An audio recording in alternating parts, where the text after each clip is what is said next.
What's up my friends, how's it going, and welcome back to the 9th episode of our Let's Play series as Alexander with your fellow comrade Summary. In the previous episode we managed to wipe out the remnants of the Achaemenid Empire. We even pushed deeper into Gedrosia, the northern Gedrosian region of Frada. We managed to even conquer the entire province of Area from the Bactriana as well as the Chorasmia. Right now the Achaemenid Empire no longer an entity, but we are still at war with their former satraps, trying to re-establish our control over those regions, of course. And we are going to go ahead and move our armies into position to take over the provinces of Transoxiana as well as Bactriana. Apart from that, we also conquered Sparta. Historically speaking, Sparta was kind of subjugated after the Battle of Megalopolis, and I also kind of found out that Rhodes was actually under the control of the Macedonians. Technically they did join the League of Corinth peacefully, and so we are going to be taking over the settlement of Rhodes itself. That being said, quick look to see Rhodes. All right, I'm not sure if they have a unique port, but we'll have to see how that goes. And in order to take over Rhodes, we actually will need our fleet, so we're going to disband Notus 1 Macedonicus, re-establish him over there in Pella, start recruiting up that fleet, of course. And we do have a couple of armies over here that we can use in order to build up or replenish and eventually attack the Rhodians. Just a quick look to see the Rhodians. Are they at war with the Achaemenid satraps? They are. Are they allied to anyone apart from us? They aren't, so we are going to go ahead and cancel off all the agreements with them, and then eventually we are going to go ahead and attack them. That being said, I think what we should do is just move ourselves eastwards. Excellent. And we're going to take a little bit of attrition, but in the next turn we will be able to move towards Pergamon as well as Ephesus. That is the plan. I think they should have a quite decent amount. And over here we're not making much food from this province, so I think the play over here, guys, is to actually convert this into an economic province of sorts. So let's actually go ahead, dismantle this. Dismantle all of the buildings. We're going to convert it into an economic province. So once we take over Rhodes, we will be in charge of Asia, which is by far one of the best economic provinces. Although we don't really need it, we might as well just go ahead and do that. Let's quickly now focus on our army. We can upgrade some of the characters over here. Meanwhile, we just conquered Actau as well, the northernmost extremity of Chorasmia, and we're just going to stay there, stay put.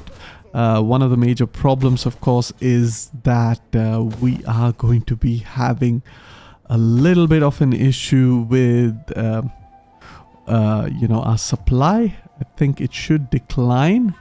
The consumption, a total change of -1 isn't too bad, and we have a supply of 380, so 380 turns we can sit there, which is more than what we need.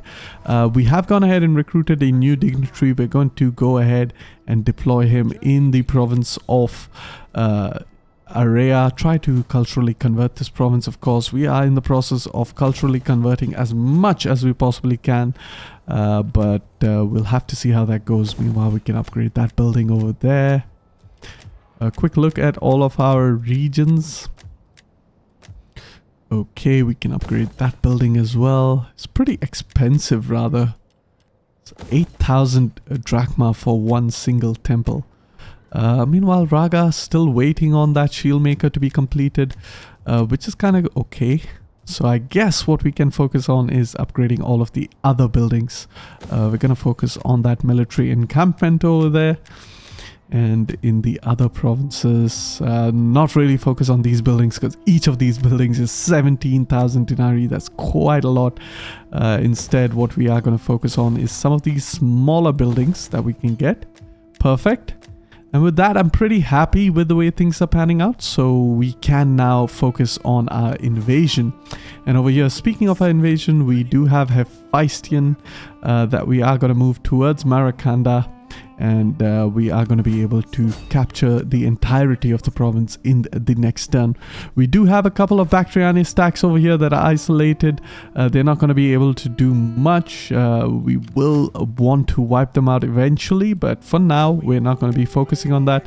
Instead, what we are going to do is going to attack Bactriana, the capital of Bactriana, Bactra, with Alexander himself. But before we go ahead and launch that battle, what I am going to do is try to move this army towards, since we don't really need to protect over here, we might have to protect Frada, so we have to keep this army over here, unfortunately. That being said, culturally speaking, we're slowly but surely converting a lot of these provinces. It's going to take a while because they do have a significant Persian culture as well as local traditions, so not going to be that easy.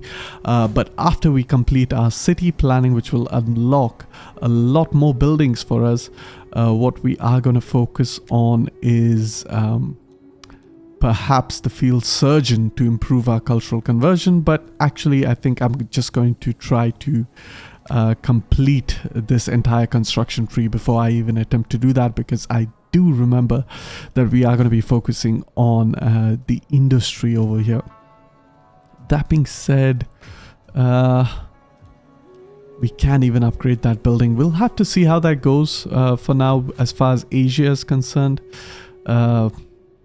but we don't really need that much because we are making quite a bit of money, more than enough to sustain our massive empire, of course. However, with that, let's just quick save over here.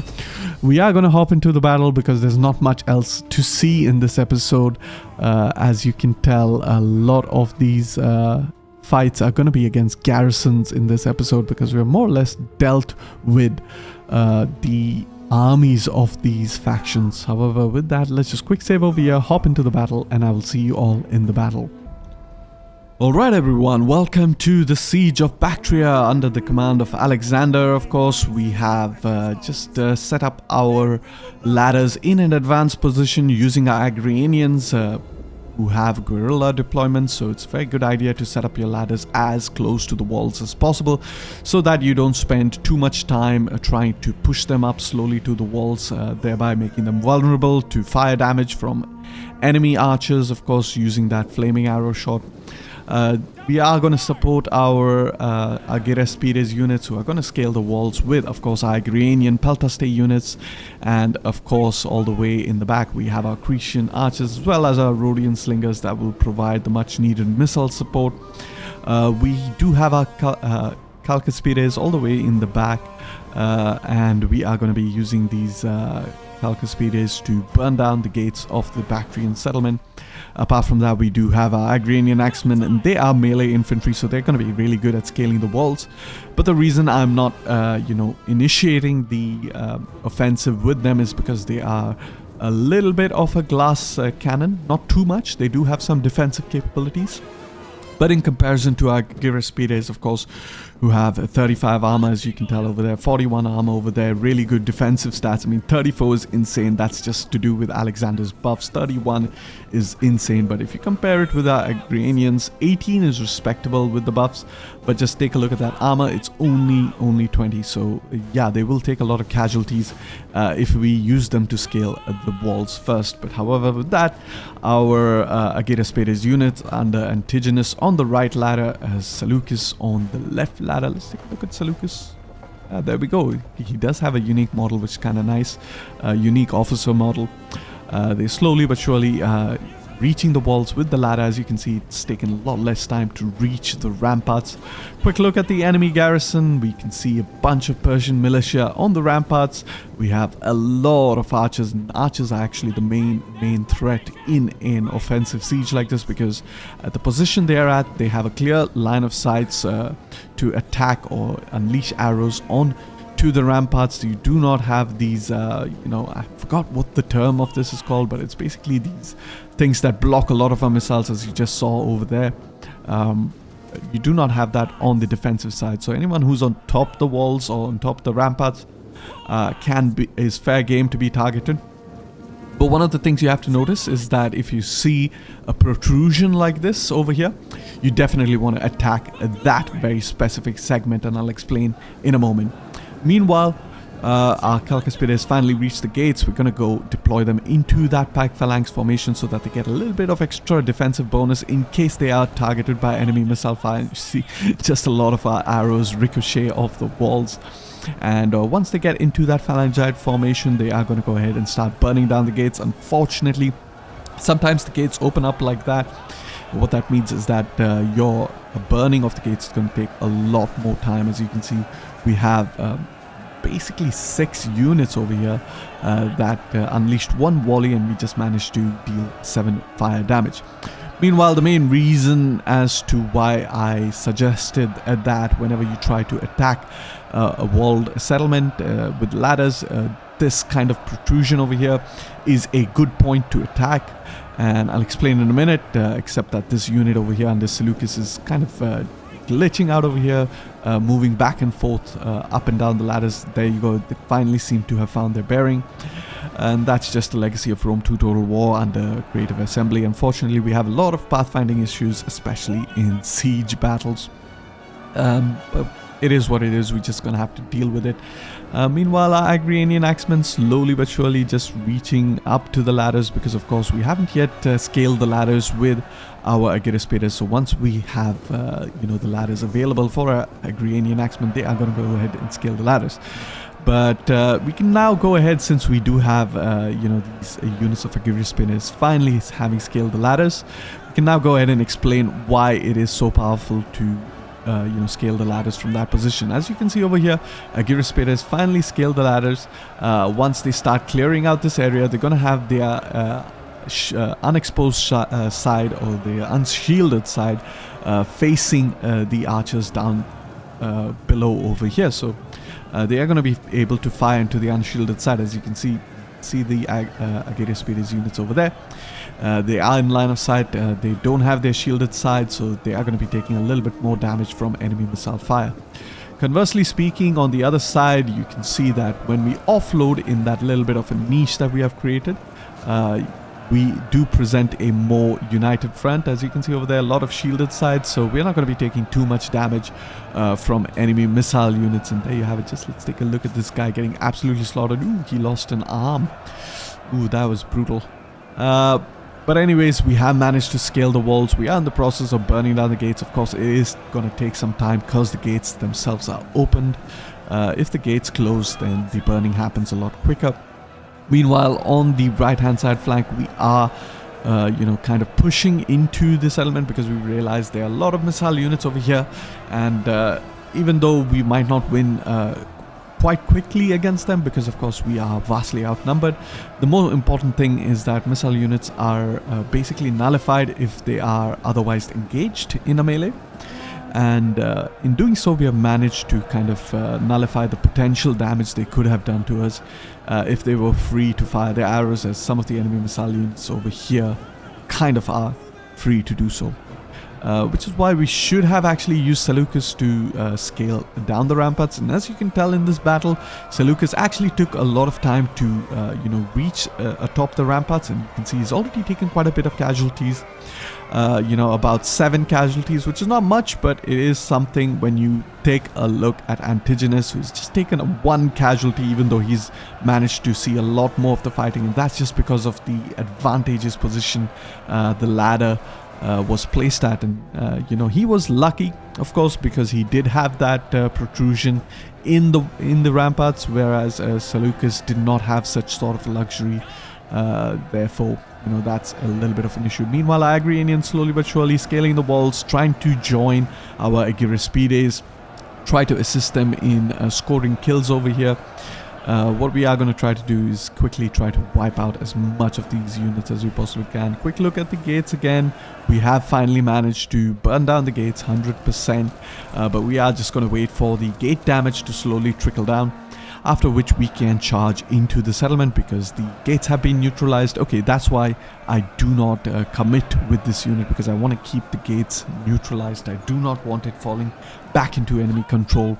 And now, more importantly, I am trying to also gain control of this tower over here so that it starts firing into the enemy. Speaking of the gates burning down, as soon as the gates burn down, you can see that a vast majority of the enemy troops over here are missile units.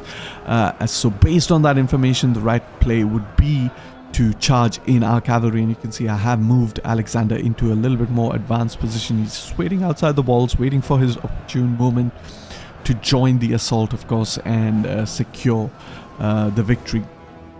However, conversely speaking, if you have a lot of spear units over here protecting the gates, then definitely you don't want to charge your cavalry in. Instead, what you can do is send one of your pikemen in through the narrow opening of the gates with their pike formation still on, so that you can engage these units over here. That being said, we have finally managed to get some sort of cohesion going on over here. Still the butchering happening over there.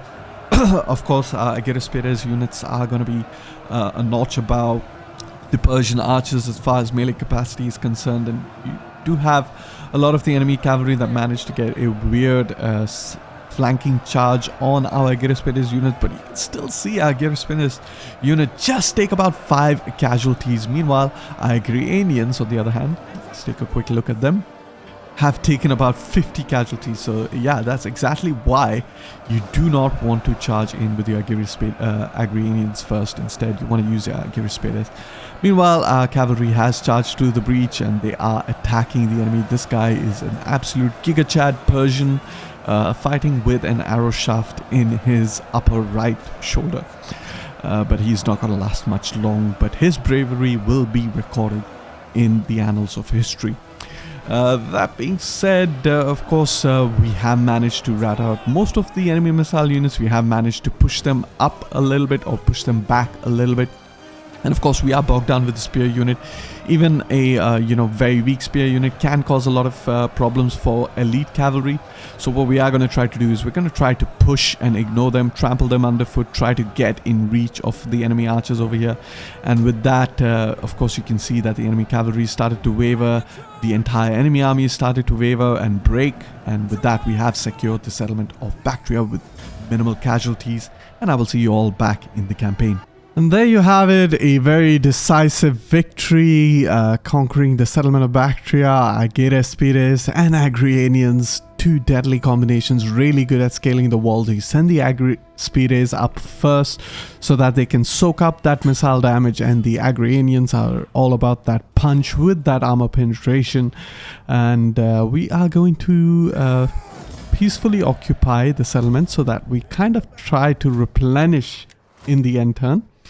And of course, what we are going to do is turn off the taxation over here real quick. There we go. And dismantle all of the buildings we do not require. We're going to retain that one because we can change it up a little bit. And just keep moving our spy down south. And we are just going to keep moving across the entirety of the province little by little. So it's going to be quite easy to do so. However, with that, we are mostly done with this turn. So I'm going to go ahead, end the turn. And I will see you all in the next turn. Alright, welcome to the next turn. Our character has returned home. That is basically our admiral, and we're going to reinstate the legacy over here. Selected the wrong ship, however, it's nothing to worry. What we are going to do is select a great deal of ships. Unfortunately, it's just taking a lot of time to build this fleet up. Instead, what we are going to do is we are going to move our armies into Pergamon. And we are going to move into Ephesus and basically wait until we replenish.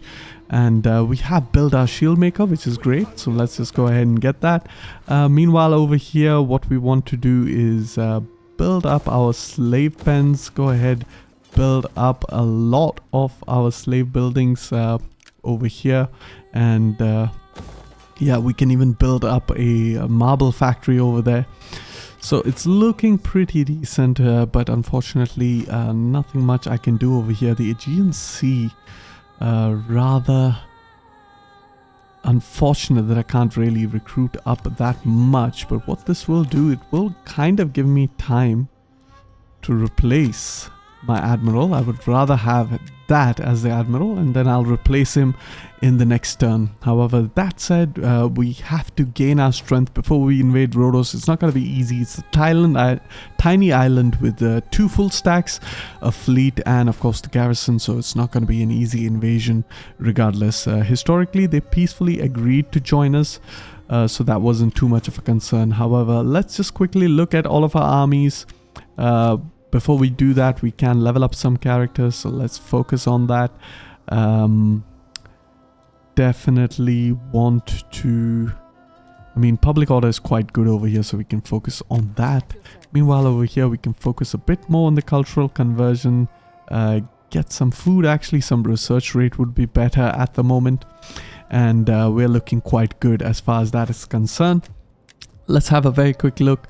We want to upgrade here. We can get another supply building as well as improve over there as far as a cultural conversion is concerned. Meanwhile, Bactria is looking quite good. We can go ahead, get that building over there. Excellent. And as you can see, slowly but surely we're building up our stockpile in terms of our treasury, so it's looking good. We yet have to upgrade our outposts, but I'm not too concerned about it because we will be able to soon enough have all of it well secured. And before we upgrade that, okay, Frada eventually. Excellent. So yeah, let's actually go ahead and upgrade those 2 buildings as well. So there we go. And now with Alexander, we should have replenished. So we're going to keep pushing towards Eucratidea. Excellent, decent and easy battle to fight over there. So we are going to go ahead and do that. Meanwhile, Hephaestion's going to attack Marakanda. Python is going to attack Bukhara. And we can just simply auto-resolve these 2 battles because it's not that big of a deal. We're going to peacefully occupy these settlements. Once again, just peacefully occupy over here. We lose a bit of men, but this time I think I want to sack and loot it, so I just get a little bit more money since I will need it to rebuild over here. And we go ahead, turn off the taxation, start repairing all the buildings we need, dismantle the buildings we do not need. And actually, you know what, we can just convert this because of course there's no armies ahead of us, and we can slowly start to move our armies out of this region. Now let's take a very quick look at all of our armies, make sure that they have the new bonus. Of course, Alexander, we have ranked him up. We're going to do so with all of the other armies, make sure they get that extra armor, which will make them even more formidable in attack as well as defense. There we go. Python has leveled up. What has he gotten? You can go ahead, get these skills. Stratos of Ptolemeus, you can upgrade yourself as well. Meanwhile, Philotas, we got Balakros, and we got Aribas, both of whom should be able to replenish by the end turn's time. And what we are really trying to focus on is try to build up our fleet as quickly as possible over here. Fortunately, we can't really do that. We need another level over here, +1 recruitment slot. That's actually quite good, to be honest. As well as it will allow us to upgrade this over here. And I'm not sure if this does give a +1 recruitment, but it doesn't. So a little bit unfortunate there. However, with that, the last remaining thing that we have to do in this turn really is to just attack Eucratidea. This one, I'm going to quick save over here, hop into the battle. I'm not going to be showcasing this battle because it's going to be an easy battle. But if I auto-resolve it, my cavalry is going to take quite a bit of casualties. And I want to minimize my casualties as much as I can because as soon as I conquer Eucratidea in the next turn, I want to move towards Capisine. Keep in mind, Alexander is still 28 years of age. Not yet married, of course, but we're going to quick save over here. He has about 4 more years left before he dies historically, and I'm going to go ahead, fight this battle, and I'll see you all once the battle is done. Alright, there we go, decisive victory, just 3 losses, which means we can just peacefully occupy the settlement in order to replenish, keep that forward momentum going. That is exactly what we'd like to do over here. And we're going to try our level best to do that. I don't think we have taken any losses to our citizen class, but we have to make entirely sure of it. So there you have it. Okay, we took a couple of losses over there, and one of our citizens has been lost. So we have to just peacefully occupy it so that we can replenish in the turns to come. Let's just go ahead and dismantle this building. We don't need it anymore. And then the next turn we can start to change this temple into a grove of nymphs. However, with that we are done with this turn, so I'm going to go ahead, end the turn, and I will see you all in the next turn. We're going to move our spy a little bit down to the south, get a line of sight of what's going on over there, since we no longer need to keep an eye out on what's happening over here. And if we take a look at the map, you can see that we're slowly coloring in the northern parts. The Bactriana are left to just the last settlement, which means they are going to be in significant problem. The only threat, of course, being this army over here that can potentially recruit a lot of mercenaries, so we have to be a little bit careful of that. We have no idea of the kind of mercenaries they would possibly be able to get. So with that, let's just go ahead, end the turn, and I will see you all in the next turn. Alright, welcome to the next turn. Character has returned home, missing supplies.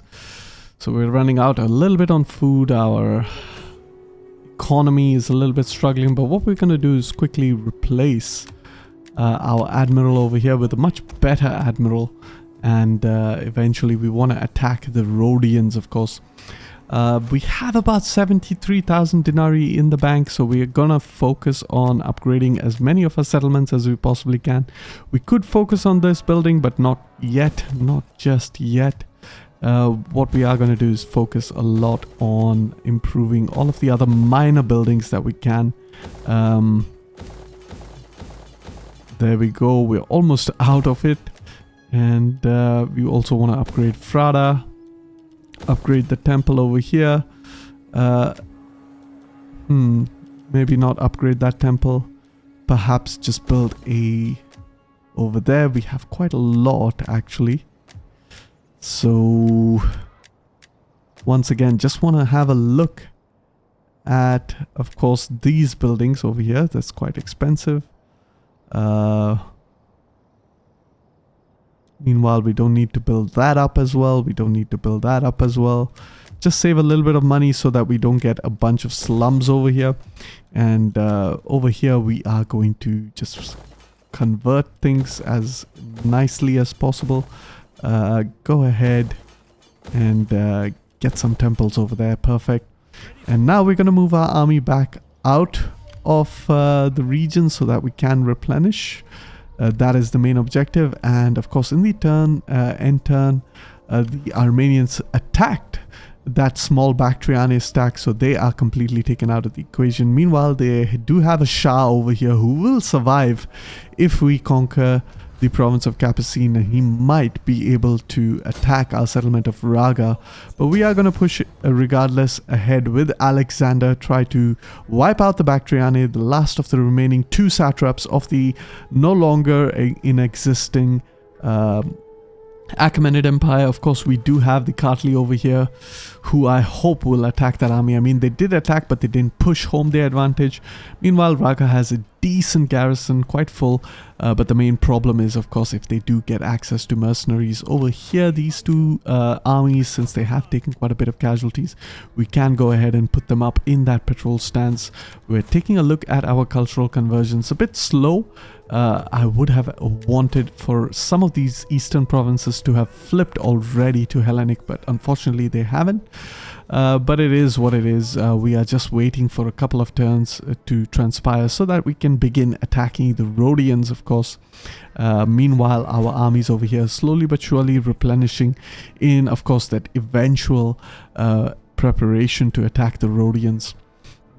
That being said, we are going to go ahead, attack this army over here, and we are going to quick save, hop into the battle. I'm not going to be showcasing this once again, and we are going to take out the last remaining settlements of Capisine, which is basically near modern day Kabul in Afghanistan, and we are going to wipe the Bactriana from the map. Alright, a very decisive victory. Alexander himself continuing in the tradition of leading from the front, gaining 444 kills. Amazing unit under Alexander. His companion cavalry took only 11 losses. Some citizen troops, so we are gonna once again just peacefully occupy Capisine. In fact, we don't really need to peacefully occupy it. We could just go ahead and just sack the settlement. The reason being is that we need some funds. More importantly, what we need to do is ensure that we can eventually replenish with Alexander. He's going to move down south towards Aurea. As you can see, we are barely into the episode and we managed to wipe out the Bactriana. Not really wipe them out, but they're still over here. They exist in some form. But we're hoping the Kartli will dispatch of them in the end turn.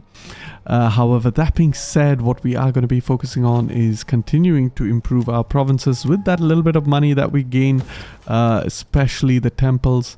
We can go ahead upgrade Epidamnos as well, and quick look to see if we can upgrade any of the other provinces. For now, we can even upgrade Nisa. So things are looking quite good. Everything seems to be in order. And what we are going to do is begin our slow march down south towards Aurea. Historically speaking, this was the moment in which Alexander got married. So let's actually go ahead and marry him in the next turn. And he eventually crossed across the Hindu Kush, conquering the Indian regions along the Indus River, namely Taxila. And if you look at historically the regions, for those of you familiar with your Indian history, especially the Mahabharata, you do have several predominant tribes like the Bahalika, which is basically the Bactrians.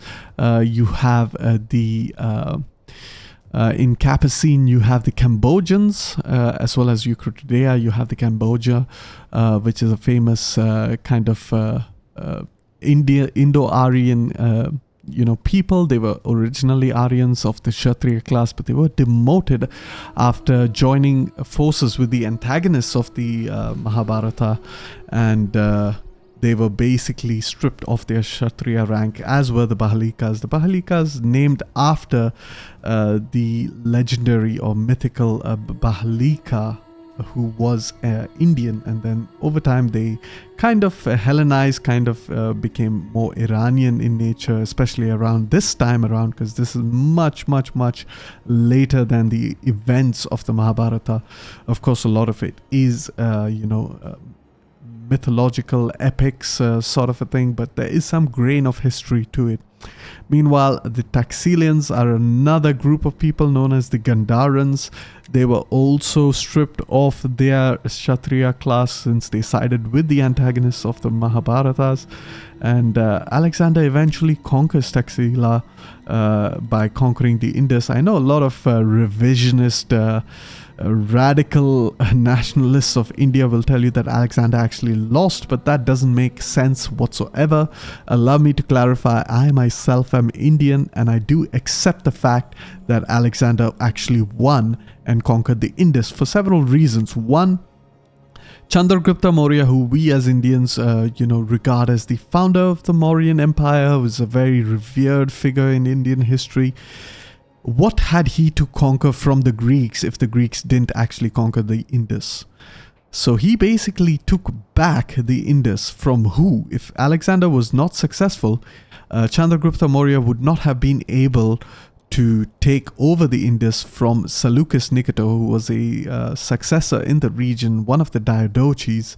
In fact, he is present in Alexander's army himself over here. I think one of these two will be Seleucus. There we go. He is part of a Hyperphistae. Basically, the Mauryans under Chandragupta Maurya defeated him and in fact even took over Bactria as well as Gedrosia. However, this is sort of historically inaccurate represented in the Grand Campaign of Et Impera for the pure purposes that we want Bactria as a starting faction, otherwise they will not exist at the start of the campaign.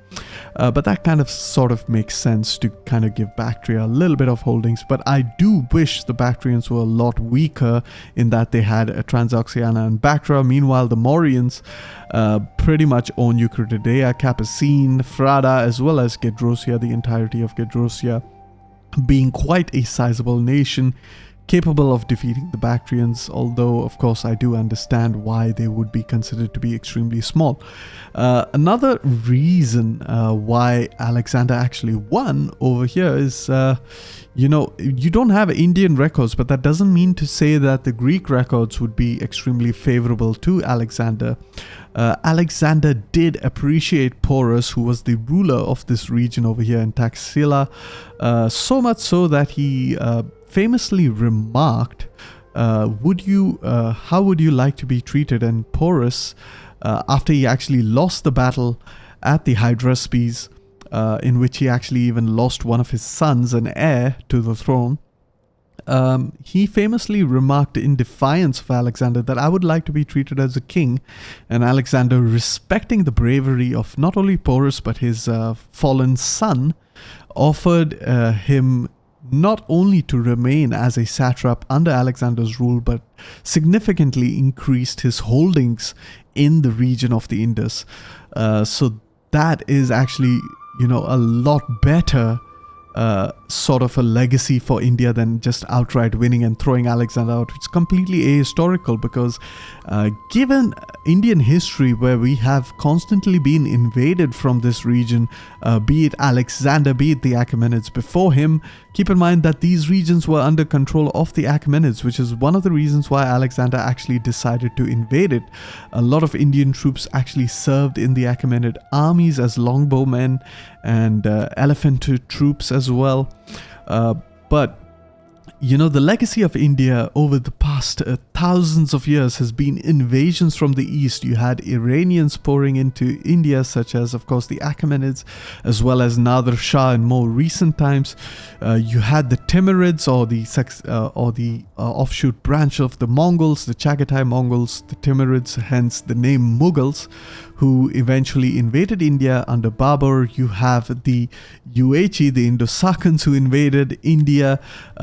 You had the Kushans, who invaded India before that. You had the Ghaznavids, you had the Umayyads, you had the Turkic Delhi Sultanate, who invaded India from this region.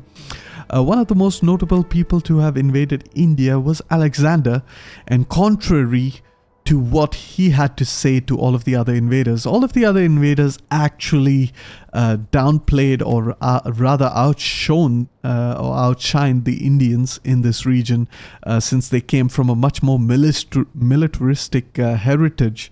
Meanwhile, Alexander himself, acknowledging the military prowess of the Taxilian king as well as his bravery, in stark contrast to what he considered Persia at the time, because keep in mind, this is no way in a diss to Persia. Persia does have a very, very diverse and rich history, but at the time, Darius, we have to admit, was a coward. He actually fled from the Battle of Issus, leaving behind his family, his wife and children, to be captured by Alexander, who treated them well. Once again, he fled from Gaugamela and kept running away from Alexander all the way through Persis to Ecbatana, into Hecatompylos, where he was eventually killed somewhere around the region of Susia by one of his own. And Alexander actually caught up to that guy and, brutally tortured him, because Alexander had respect for Darius, but Alexander's respect for Darius was more of a, kind of ancient or antiquity form of chivalry, where he kind of saw Darius as this great ruler which Alexander would eventually depose of. But his respect for Porus, as mentioned in the sources, is completely different. He saw Porus in stark contrast to Darius, who was more like a ruler hiding behind his army. Meanwhile, Porus, much like Alexander, led his own army against Alexander. And keep in mind, the victory against Porus was not that clear-cut as was the victory against Darius. This is one of the reasons why this is kind of a revisionist history. You'll not find any Persian nationalist or Iranian nationalist claiming that Darius won simply because Darius was outright defeated. Meanwhile, over here, Alexander did struggle a bit more. Although his victory was decisive and complete, it wasn't a very even battle, but it was a lot more even if you compare his battles against the Persians. And what that ended up doing is that it actually, demoralized his army from actually crossing the Indus and invading the much bigger Nanda army, which was famed to have about 600,000 infantry, 60,000 cavalry, and 9,000 war elephants, which is more than, 10 times the number of the army he just fought. So Alexander, being Alexander, still wanted to continue eastwards across the Indus, but his army kind of mutinied and forced him to go back home. Keep in mind, it was a very long campaign, so he had to eventually agree to his army and keep marching back. And what he did is he actually marched down south, conquering the other Indus regions such as the Sindhu as well as the Sovira. Over here you have the Sovira on the eastern bank as well as the southern regions of the Indus River or the Sindh River, from which India, the modern day country of India, gets its name from. And of course on the western banks over here you had the Sindhu people, which is present in modern day Pakistan. Of course the borders have changed a little bit. This would be modern day Balochistan region of Pakistan. Meanwhile the Sindhs have moved a little bit eastward of the Indus River. And keep in mind, the Indus River itself was not a static river. It kept changing courses, and throughout its history, changing its course was often devastating to the local population, such as the Harappan civilization. And my final reasoning as to why it can be confirmed that Alexander actually won over here, apart from, of course, the historical evidence, is our own linguistic evidence. For those of you who are Indians and who do speak the Indian dialect, Sikandar means victorious, or a person who's victorious. And Sikandar derives from the word Alexander, Sikandar. In fact, the modern day settlement of Alexandria in the Egyptian language is called Iskandria, and similarly Sikandar means victorious. So I doubt that if Alexander got such an ass whooping over here in the Indus region, then the word Sikandar would be synonymous with victorious person. In fact, a lot of conquerors who tried to invade India tried to rename them or style themselves as Sikandar, as is a very popular name, especially in the Indus region in modern day Pakistan. However, that being said and done, enough rambling for now. Let's just go ahead, end the turn, and I will see you all in the future. There's not much else left to do in this episode. We are slowly going to move towards Aurea, try to conquer the settlement over here. Some of the Aracosian armies took a bit of beating, fighting against some Armenians that have been pouring into the region, so that has worked in our favor. But pretty much in the future, the main focus, of course, is going to be to crack the Rhodians over here. And this is why you can see that momentum is really, really important. As you can see over here, we do not have a momentum advantage, which makes conquest a lot harder. Over here against the Bactrianas, we had a significant momentum advantage. We have isolated two of the armies over here, one of them being crushed by the Armenians. The other one over here taking up attrition as they no longer have a settlement. And my estimate is that they will be wiped out by the Kartli. However, invading Pura is going to be difficult because the Aracosians have managed to get a couple of stacks over here in the region. They do have another stack over here that could pose some danger to the settlement of Susa, but Susa has a decent garrison that will be able to hold, in my opinion. So that is just the power of momentum. Of course, in the earlier parts of the campaign, when we were just about invading Nicomedia, getting a foothold in Asia, you could see how that momentum played a significant role in turning the tides. We are a long way from that now. We are firmly in control of a victory in this campaign, and it just goes to show how managing your armies and your movements on a macroscopic level can play a significant role in sealing your victory or your defeat. Alright, welcome to the next turn. Peace is negotiated between the Massilians. I guess they have been subjugated by the Averni, perhaps. So let's take a quick look over here. Puppet state established. Yep, the Massilians are now a puppet state of the Averni. So not looking good for the Hellenic world and other parts of the world, of course. Meanwhile, Alexander over here, we are going to try to replenish a little bit. Unfortunately, we do not have some population class to replenish, so we are going to just slowly start our march away from Capisine. Meanwhile, up here in the north, some of our other armies are going to move down south towards Susa. We're going to try to, contain this Aracosian army. Meanwhile, the Bactriana have been wiped out, faction destroyed, thanks to the Cartli who have dispatched off that unit. Hephaestion, however, has leveled up his champion, so we can go ahead, give him that, and we can move him in towards Susa. That will help with his replenishment rate a bit more. Meanwhile, this character over here has also leveled up, so let's just go ahead and give him some abilities. Perfect. We're looking quite good. Nothing much concerning. We have a lot of funds, 52,000 denarii. We're making 73,000 denarii per turn. We're going to focus on improving our industrial output. A quick look at all of our provinces. We're going to try our level best to improve as many buildings as we possibly can.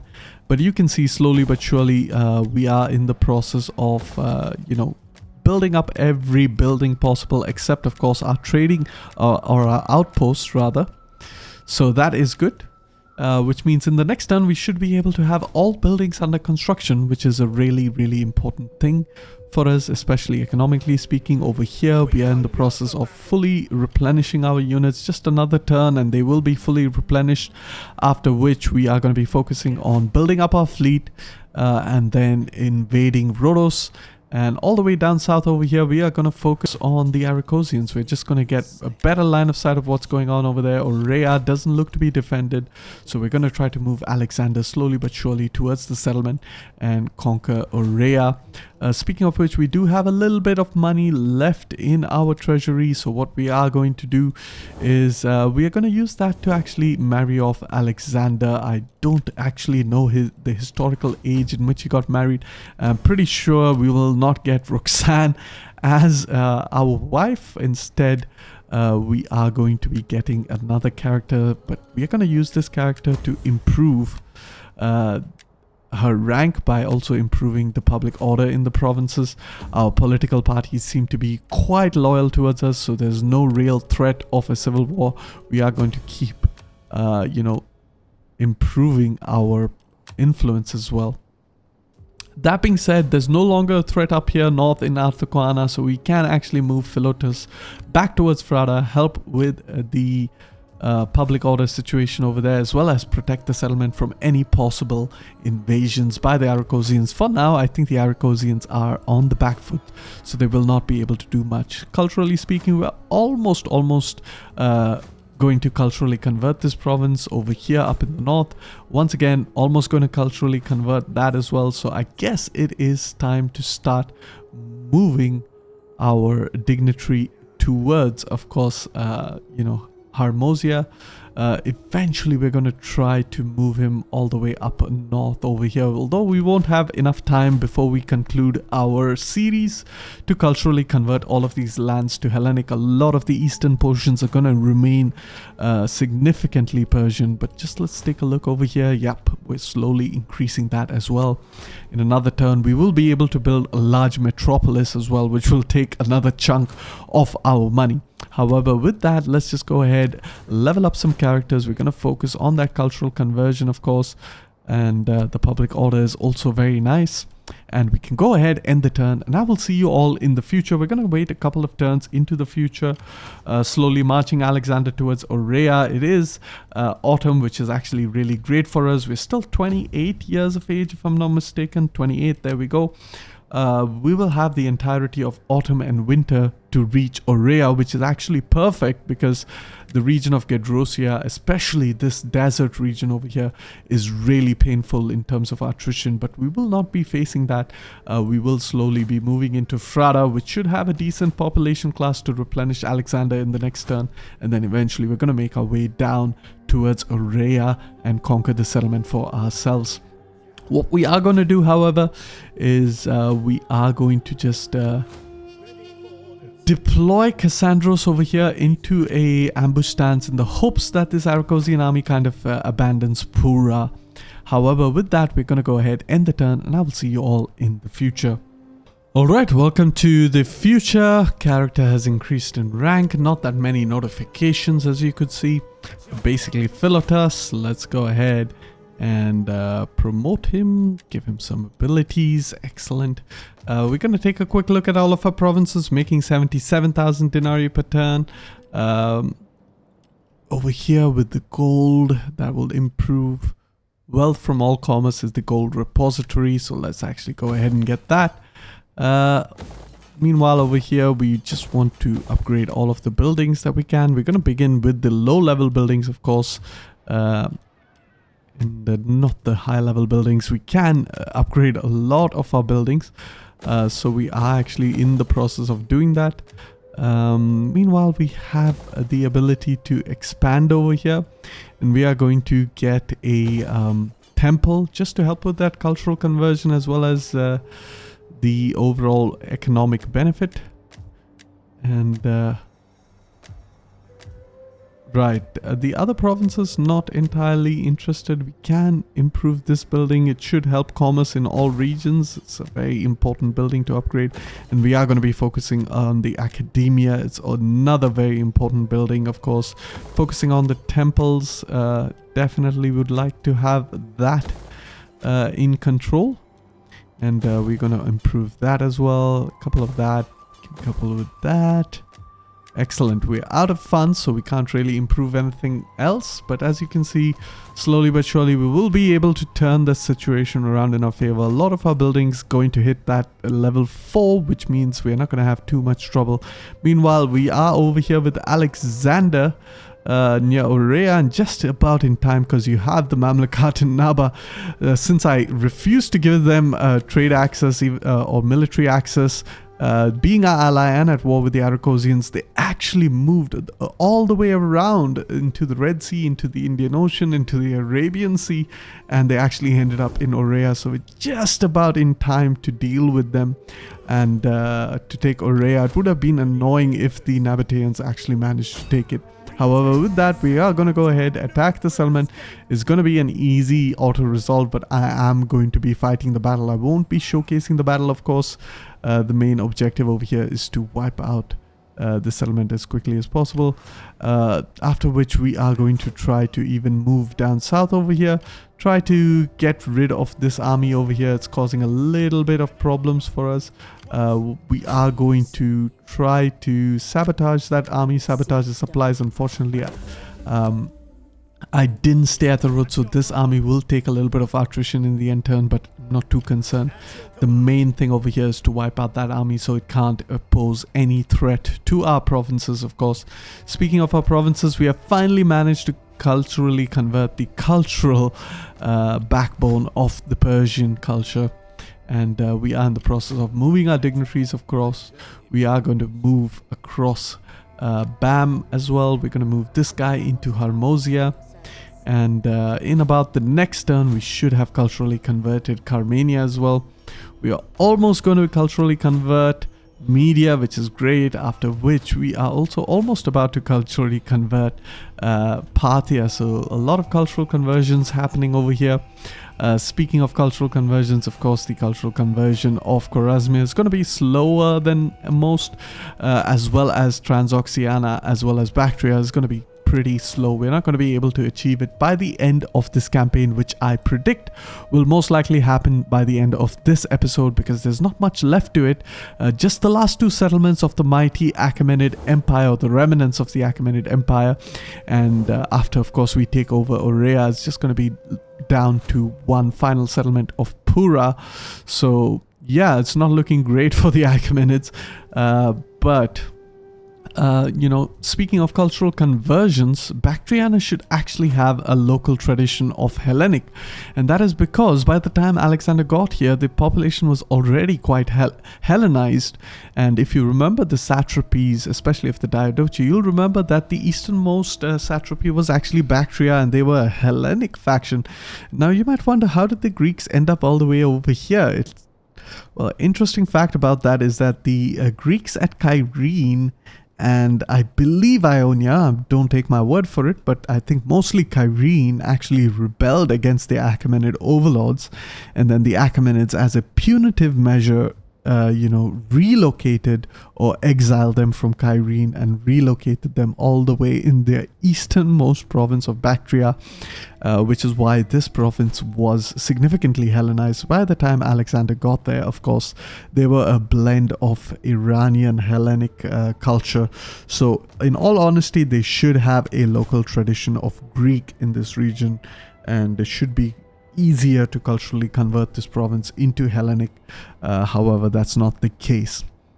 That being said, let's just quick save over here, and I am going to go ahead, fight the battle, and I'll see you all after the battle is done. And there you have it, a very decisive victory. I'm sorry about that. I thought I kind of ended the recording, but a super decisive victory against the garrison of Aurea. Alexander once again getting a lot of kills, as is expected at this point, and we are going to loot as well as sack the settlement. Since we have enough movement range, we're not going to leave it for the Nabateans, of course. And there we have it. We have Aurea, which is excellent, and we're going to deploy ourselves into the port. And very quickly over here, we are going to dismantle some of the buildings. I think we can just repair that one. Go ahead, dismantle a couple of these. We can repair that as well. We'll take a quick look at all of our provinces, make sure that we are in the process of building everything up.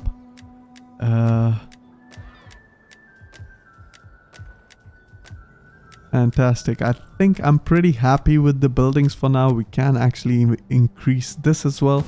Does give me a little bit of extra public order. But for the most part, most of our buildings have been built up, and we're looking quite good as far as the campaign is concerned. The Achaemenids are down to their last remaining settlement of Pura, which is going to be a little bit tough to take over, thanks to a very professional army over here. Nothing to scoff at. Really, really good units. But we will have to see how that pans out.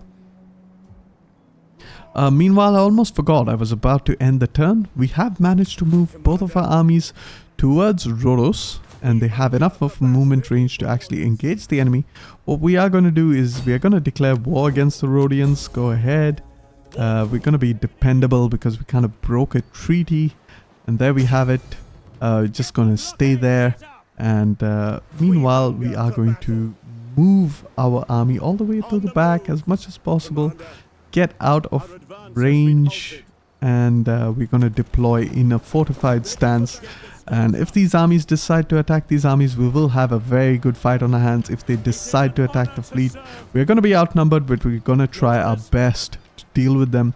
And instead, we could get some mercenaries, but I don't think it might be necessary. So let's just go ahead and end the turn, and I will see you all in the future or in the end turn, depending on what the Rhodians decide to do. Alright, the Rhodians are suing for peace. Will they become a puppet state? Nope. So we are going to decline the peace, and they're going to attack us most likely, and they have decided to attack us over here. This is a rather unfortunate turn of events. But what we are going to do is we're going to fight this battle, try to defeat as much of the land armies as possible, because we are going to have to deal with the garrison soon after. So let's just quick save over here, hop into the battle, and I will see you all in the battle. You know what? I'm actually going to turn off the large control large armies off for this battle, because you know, it's a fortified battle, and it's going to take a while for my units to reinforce, and it'll be nice to wipe out as much as possible. However, with that, let's just go ahead, quick save over here, and I will see you all in the battle. Alright, welcome to the last major battle of the series, and it is in fact against the Rhodians. And it's a huge battle, 30-minute battle. Extremely long battle. Of course, I'm not going to be showcasing the entire 30 minutes. We have the Rhodians. So for a change, we're facing quite a Hellenized army, which is rather a rarity in this series. Of course, we faced off against the Spartans earlier, but for now we're facing off against the Rhodians. And why in God's name do the Rhodians have pike phalangite in Alexander's time? This is not what the Rhodians had. I mean, pike phalangite was extremely innovational. I don't know if that's a correct term, but revolutionary would be a more appropriate term for its time. It was a military innovation and it wasn't yet widespread across the rest of the Hellenic world, certainly not Rhodes. So these guys shouldn't have pike phalangidae. I wonder if these are actually mercenaries. Okay, they're mercenaries, but really at this point of time, again, pike phalangidae not very widespread, so you didn't have a lot of mercenaries. On the flanks, you do have the cavalry trying to do a sneak maneuver into our settlement. They have taken quite a bit of casualties, but not so fast, mister. You're going to get absolutely bogged down over here because I managed to capture, hit some of your units. And you're also going to get pillared with our Agrarian. If these are Agrarian pelters, say you're in big trouble. Okay, they're Agrarian swordsmen, so just a couple of pillar volleys. So yeah, you kind of got off easy over there, but yeah, had they been pelter stay units, you guys were absolutely going to be shredded. But regardless, still going to win this engagement. Of course, on this side, we do have our commander. We have a commander. Sorry, we're just fighting with the smaller army, so we do have a significant amount of commanders, and yeah, that's not ideal, so we have to kind of push them back. Please, for heaven's sake, don't break your own phalanx line. What in God's name am I doing over here? Alright, there you have it. The other cavalry unit has managed to charge into this death zone. A very historical thing that horses would do was charge suicidally into pikes. Of course, I'm absolutely joking. This was virtually impossible. No horse, no sentient being charge into pikes like this. But once again, this is just Rome 2 Total War, guys. I love the game, but it does have its quirks.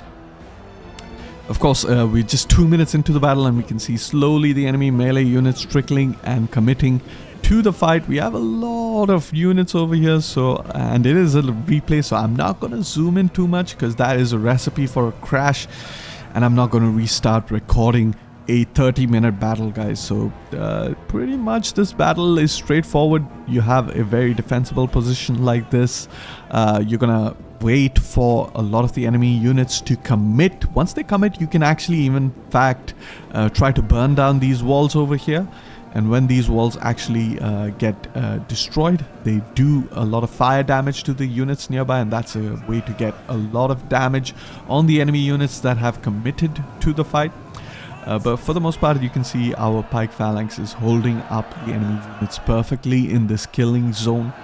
Meanwhile, our cavalry has managed to maneuver around the preliminary enemy force, and we're going to slowly start picking off vulnerable enemy units like this missile unit over here. A Rhodian slinger is going to get absolutely charged into oblivion, and yeah, nothing much the enemy can do about it. That's exactly what's going to happen. Meanwhile, the more we wipe out enemy units, the more the secondary army is going to trickle down into the battle. Keep in mind, we're going to have to fight 3 enemy armies. We have 2 Rhodian stacks as well as the Rhodian garrison. So you got to be very careful as to how we navigate this situation. But as you can see, slowly but surely, we are managing to, inflict some casualties. For some reason, our own cavalry has been pushed all the way into that region. So we got to be a little bit careful as to how we deal with that. And finally, we are moving with our Agrarian axemen to flank the enemy. Keep in mind, we have already expended our javelins on that cavalry unit earlier, so right now we can just charge, and I'm doing actually really good micro, or actually retreating, so that's not really good micro, but just to elaborate, it's really good micro to move. Oh, okay, there we have it. There is good micro to, if you're trying to move your units into each other. If they're moving in the opposite direction, then they move in the most seamless fashion possible. So that's a very good way of going about it. Meanwhile, our cavalry over here, we're going to start committing into a more advanced position and then start charging into the enemy. This is something you do not like to do. It's like, control cavalry as a blob. Obviously, I have this cavalry unit as grouped up, and I've actually decided to charge all of them into this archer unit. But what I could have done is I could have just clicked on each of the flags like so, and then just given them different targets to target. And that is a lot more efficient because you'll be dealing out a lot more damage. You have a lot less unit collision, and definitely it's a very good thing to do. However, we have a spear unit catching up to that cavalry unit. So we got to be a little bit careful. Meanwhile, as far as reinforcements are concerned, I'm starting to see that some of them are coming from the rear side or the opposite side of the camp, slowly trickling into the battle. We do have some cavalry units over here just starting to get involved in the battle. So in anticipation of that, I have gone ahead and set up my Garrison units. Not as good as pikemen in terms of holding a line, but they are still some of the best units. In fact, the second best possible type of unit you can have as a frontline unit. They are protecting the entrance to the eastern side of the fortress. However, with that, you can see, not much going on. We are slowly but surely just dealing with these enemy units. We are charging some of these spearmen. They are going to end up losing decisively. And this is where you want to stay in the fight, even against spearmen, because you see that those numbers drop. And that actually confirms to you they're going to win the engagement very quickly and break their morale very quickly. So morale isn't a steady figure, so to speak. It's about how fast you can drop the casualties, and the faster you're able to drop the casualties, the quicker the morale drops as well. So there you have it. You can see these guys are wavering, but the casualty is not dropping that much, which is why they are not going to break as quickly as you would hope.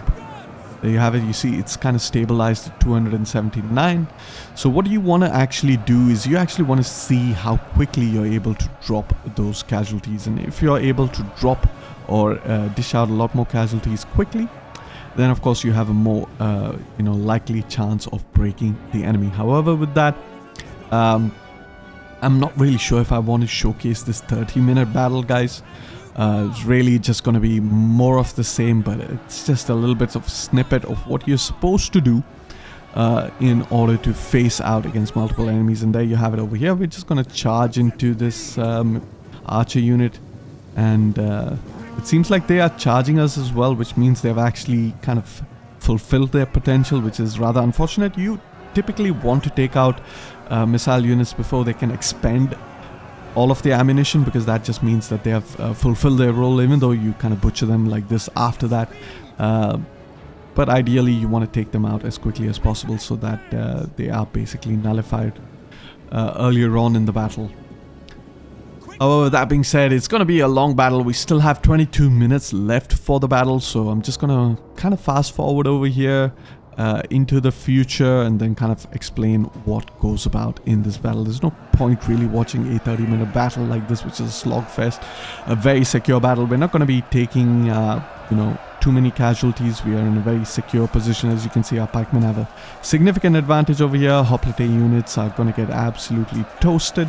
There's not much they can do about it, and you have it, just some grueling fighting happening over here. A bunch of bodies just littering over here, and I haven't really burned down the walls, although I should have, because that would have given me quite a significant advantage. At this point, it's not really worth it, because there are not that many units so clustered up over here to cause that. So I'm just going to try to rear charge. I get a clean rear charge off on these guys, and let's just take a look at the casualty numbers. There you have it. You can see the drop. That's the kind of drop you'd like to see initially happen. And then, of course, if it slows down, that's when you decide you have to pull out. And as long as you can see the drop, it's happening, but it's stabilizing a little bit. Meanwhile, let's take a look at the other unit. Again, very stable, and as you can see, you're starting to see some of that morale stabilize. So that's the time where you know that your charge is not going to be, decisive charge. So you kind of have to move out. Meanwhile, this guy just dropped like crazy suddenly and decided to rout. Sometimes what happens is you don't just need the casualty decline as much, and relative strength of the forces in the area also kind of significantly impacts morale. So that is of course a very good thing to consider. Meanwhile, on the eastern gates, you can see that the enemy cavalry is just pretty much going to do a suicide charge into my Garrison units and take quite a lot of casualties, getting hit on all sides from our towers, as well as our Garrison. Not a very good situation for them, and they're going to lose decisively. They're already down to below 50% of their strength. Meanwhile, a lot of these units over here kind of routing, so we're going to try to reposition our cavalry, try to get into a position to simply just wipe out these units. But for now, we're going to fast forward into the future, where I basically just show the win, guys, because I'm not going to wait for all of these enemy units over the next 20 minutes to trickle down into the battle. Alright, here we are a little bit into the future of the battle, and as you can see, I have repositioned my pikemen from this side. We're no longer needed on this flank because most of the enemy units trickling down from the eastern side, and we do have some that are coming in from, I believe, the southern side of the battle map. Yeah, kind of, sort of, can't really see them. Have sent our cavalry out. Oh, that's our own cavalry, my bad. Alright, so most of them trickling down from the east side, and we're just waiting for them to move into the battle. We have about 13 minutes left for the battle, so we should actually try to get our cavalry in and around, try to flank these units. But you can see a lot of them are just light hoplite units. They're not going to be you know, a significant threat to our pike as well as a Gyrospades combo over here. You can see a lot of these enemy units are really going to be hard pressed to you know, push into the fort, and the fort is a little bit of a cheese tactic, I'm not gonna lie guys, but at this point of the campaign I think I well deserved it. I have fought really difficult battles. I have showcased to you guys how to fight battles and how to succeed, so a little bit of cheese like this is kind of granted, given that I have basically just won the campaign, so there's nothing much else to showcase, and if I don't cheese, then it's just simply going to be an unnecessary grind fest with every single battle. However, with that, we're just going to fast forward once again. We are going to start to you know, basically avoid all this boring part, this slow grind. We can take a look at the casualties real quick. Calcaspades units still about 50%, most of them. As you can see, not taking too many casualties. Our Gyrospades units, meanwhile, conversely speaking, are looking quite good, taking a bit of casualties, but about 50 casualties each. Some of these units that have taken a lot more casualties, I've decided to keep out of the fight, and you can just increase the brightness over there so we can take a look at them. They have deserved their rest. We can take a look at the casualties that they have inflicted. Quite a significant amount of casualties. One unit actually had 400 kills. Which one was that? That's insane. Who had 400 kills? Okay, it's the cavalry. Meanwhile, on the other side, you can see that our units are doing quite well. I mean, just racking up those kills, insane. No real threat over here. Slowly but surely, gonna have a lot of these lighter hoplites, significantly underarmed, significantly under reach, so they're not gonna be a significant threat to our pikemen, of course. Alright guys, just about 4 minutes left for the battle. As you can see, we have a lot of enemy units that have been taken out, a lot of them wavering in morale. Our casualties inflicted is significantly more. Some of our phalanx units dealing over 700 kills over there, which is absolutely insane. Agrarian axemen have in fact managed to come around the settlement. They've gotten a significant amount of rest. As such, they are fresh, and they are slowly but surely going to keep charging into the enemy flank. It's a very safe thing to do when you have a lot of spear units like this, because you do not want your cavalry to get bogged down. Instead, what you're going to do is try to focus, charge with the Agrarians over here. We're going to charge, and looks like we're going to get a rear charge off over here, which is really good. It's gonna deal quite a lot of damage, especially a fresh unit of Agrarians like this. You can see the casualties just rack up over here. This unit is already losing decisively, which means we have a significant advantage over here. Meanwhile, the rest of the enemy front has almost entirely committed to the fight. Our cavalry is still quite you know, inactive over there. Could have used them really for some stuff, and of course we are gonna get rear charged by this missile cavalry unit, which means our Agrarians will take some casualties, and they are in fact wavering. They're getting pelted. Things not looking good for our Agrarians.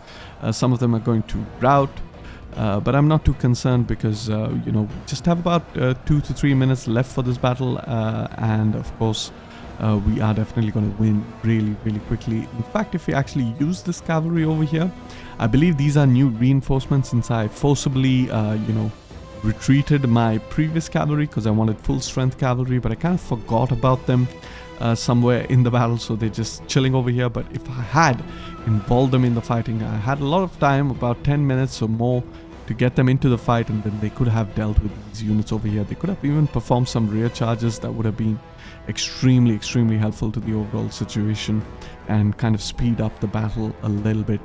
That being said, you can see quite a lot of the Rhodians are in full retreat, full flight. Not much left in terms of their, resistance to us. And of course, we are getting even more kills as time progresses, and especially some of these units over here on the right hand side of that phalanx formation. As you can see, a lot of the enemy is clustered on that side. They are getting absolutely shredded over there. They're getting butchered, really. Not much they can do against pikemen.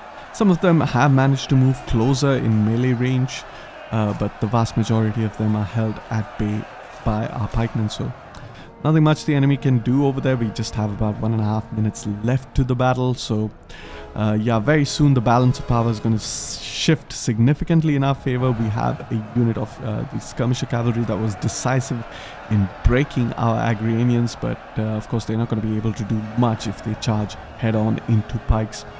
You can see some of the pikemen are starting to waver. In all fairness, they have taken quite a bit of casualties, but I do not think that they are going to break.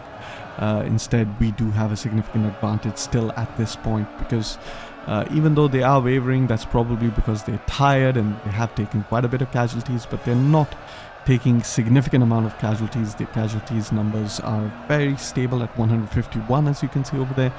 Conversely, on the other side, we have 134. So even though they're wavering, they're less likely to break.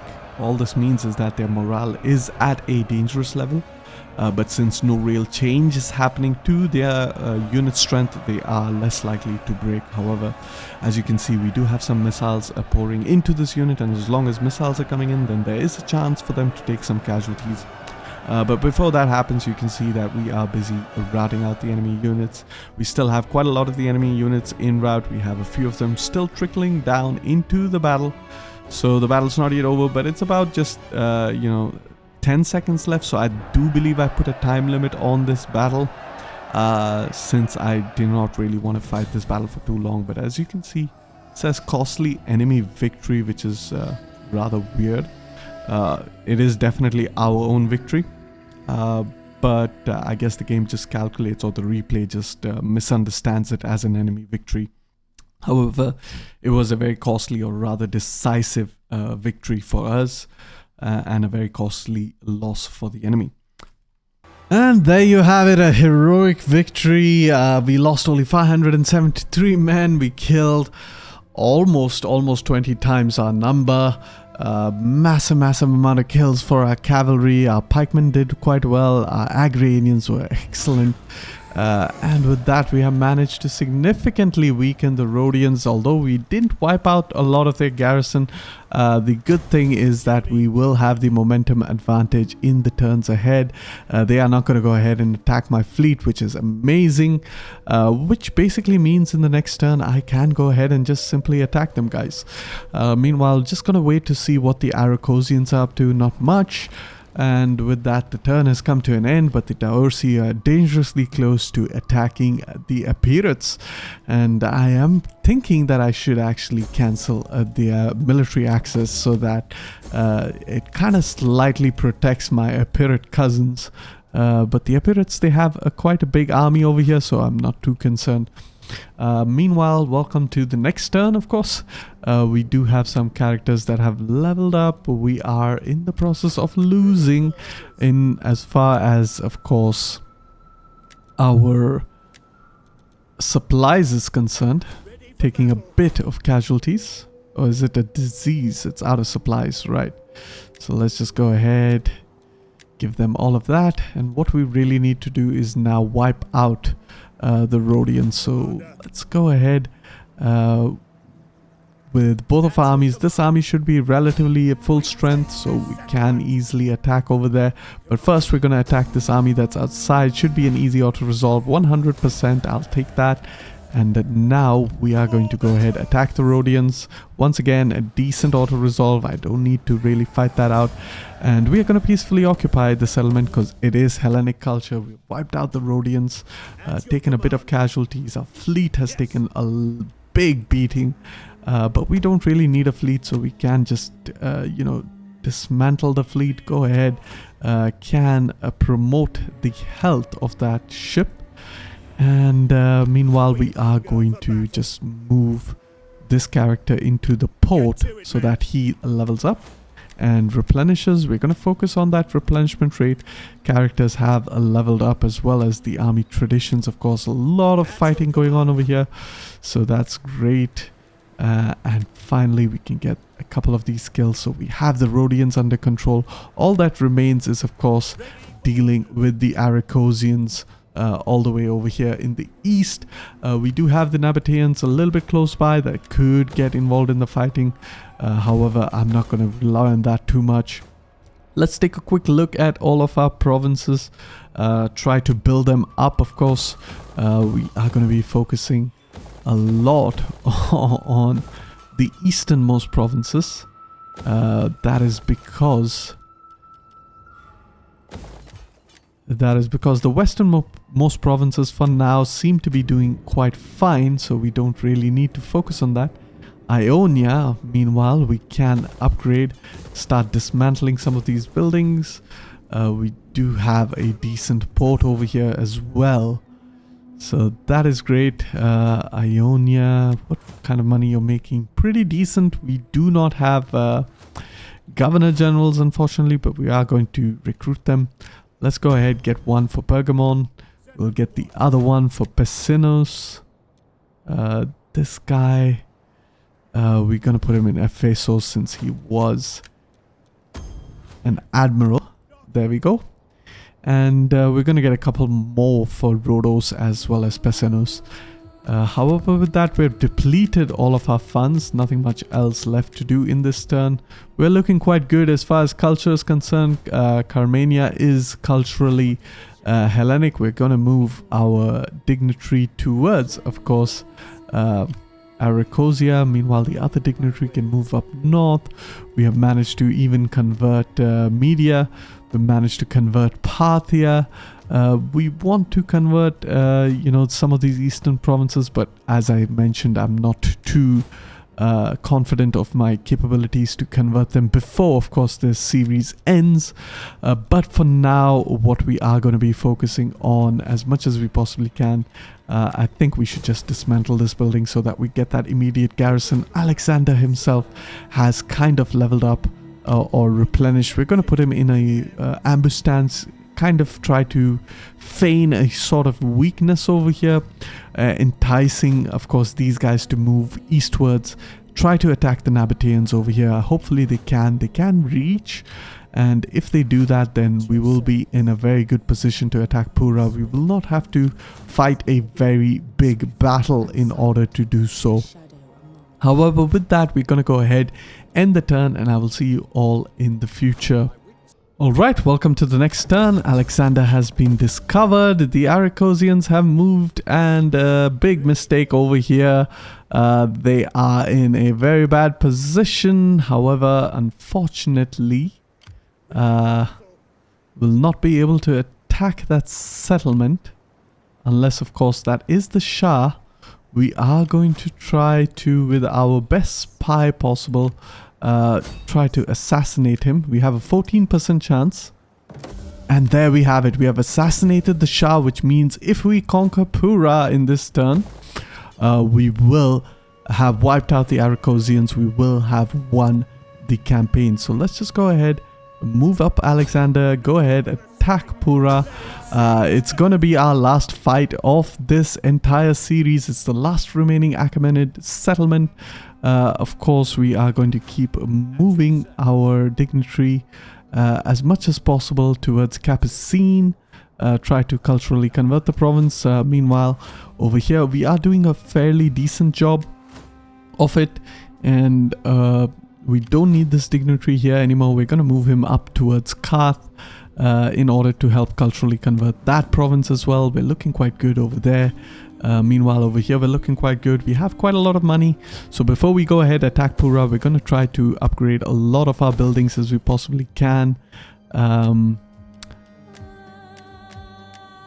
Excellent. We can even upgrade Sparta, but it's very expensive to do so. Let's go ahead and get a couple of these industrial buildings. And it's looking really good. We can even upgrade that. Excellent. And upgrading the temples would be a good start. But let's just go ahead, upgrade these buildings over here. Since public order is not much of an issue. Excellent. We still have about 28,000 denarii, and I'm trying to figure out where exactly I need them. But before I do anything, I will need to recruit some new politicians. So let's just go ahead, recruit some of them. And we recruited both of them. Let's go ahead and deploy you in Pessinus. You are going to be the Governor General over here. And meanwhile, we're going to move this army all the way towards side, get him out of the way. And this army, conversely, is going to move towards Ephesus. And we can put a Governor General or Admiral General over here into Rhodes. Excellent. What we can also do is we can turn off the Growth Edict. And we have the Growth Edict over here in Media. We don't need that. Instead, what we are going to do is issue the Commercial Stimulation Edict over here that will help with the income of this province. And this province, Asia, is already looking so good. It's not even built up at all. A lot of the buildings still under process of being built up. None of the Governor Generals, none of the dignitaries, and just look at it. It's almost as good as Egyptos. It's about 50% as strong as Egyptos, which is actually really high in as far as its level is concerned. Of course, once we complete building up all of these buildings, as you can see, we have just about 5 turns in order to do so. We'll not get to witness it, but what it will do, it will significantly increase. Thracia will make close to 100,000 denarii per turn. Meanwhile, Egyptos itself will make quite a bit, about at least 40 to 50,000 denarii. Ionia will also rise quite quickly. However, with that, we are more or less done with this turn, except for, of course, we have to attack Pura with Alexander and win that engagement. But more importantly, we're going to take a quick look at all of our buildings, see whichever building we can upgrade. We can upgrade some of the temples over here, so that's exactly what I'm going to do. We could upgrade this building as well. It's only 6,000, so I'm pretty happy with that. Apart from that, can we upgrade any of the other buildings? Not really. So all that remains is, of course, attacking the settlement of Pura. They have a decent garrison and a decent sized, actually not a very decent garrison. So yeah, it's a very small garrison and a decent amount of troops. So quick save over here, hop into the battle, and I will see you all in the final battle of this episode. Alright guys, welcome to the final battle of the series. It has been a long series, especially in terms of how much time I took to really upload all the videos. For that I do apologize. But we are here at long last, the final settlement to conquer and complete our conquest of the Alexandrian Argead Empire. We have deployed our ladders once again in an advanced position. We are attacking the settlement of Pura this time under the control of the Arachosians. The Arachosians do have a decent garrison as well as an army that was stationed inside the settlement. So the balance of power is pretty even. Of course, it's still a 13-minute battle. We're just doing the same strategy, moving up Seleucus as well as Antigonus as our Agerespedes units, supporting them with our Agrianian Peltaste units. And of course, we are going to support them with our Cretan archers as well as our Rhodian slingers. Slingers are not going to do much in a walled settlement battle like this because they really don't have that trajectory to kind of arch their shot above the walls per se. But it is what it is, and we're just going to make use of them. Kind of like to have this balance between slingers and archers because that really adds some versatility to the army. While archers kind of are more versatile all around, they are pretty relevant in all scenarios. Slingers are just straight up better in an open field battle, not just because of the range, but because of the armor piercing, as well as the amount of ammunition they have. I believe is significantly a lot more than what archers tend to have. So they definitely have a lot more damage output in comparison to archers. Meanwhile, our Agerespedes units have finally taken control of the ladders, and we're going to start pushing up onto the ramparts of the settlement of Pura. Our Agrianians are moving up ahead, as well as our Chalcospedes pikemen. They are going to, as usual, burn down the enemy gates. We're just going to keep marching and marching them forward, aggressively trying to reach the gates. And what we want to do is burn down the gates as well as neutralize the enemy gates so that we can enter the breach without having to fear about enemy oil pouring down upon us. Slowly but surely the ladders are approaching the wall. Once again over here, I kind of misjudged that. I should have kind of landed over here into that safe spot. But honestly speaking, it is a relatively new strategy for me at that time, so I did not really consider that. That being said, ladders have reached the wall. It's time to scale the walls with Antigonus as well as Seleucus. There you have it. Our final push into the final battle of this series. Of course, it's been a very fantastic series. I've thoroughly enjoyed playing it, and I hope you guys enjoyed it, enjoyed watching it as much as I enjoyed playing it. Of course, in our Garrison units, the first man across the wall is usually a very honored position, and was often rewarded after the battle if he managed to survive, because the survival rates were extremely low for the very first guy who scaled the walls. However, that being said, we have managed to engage into melee. We are going to deal out some casualties.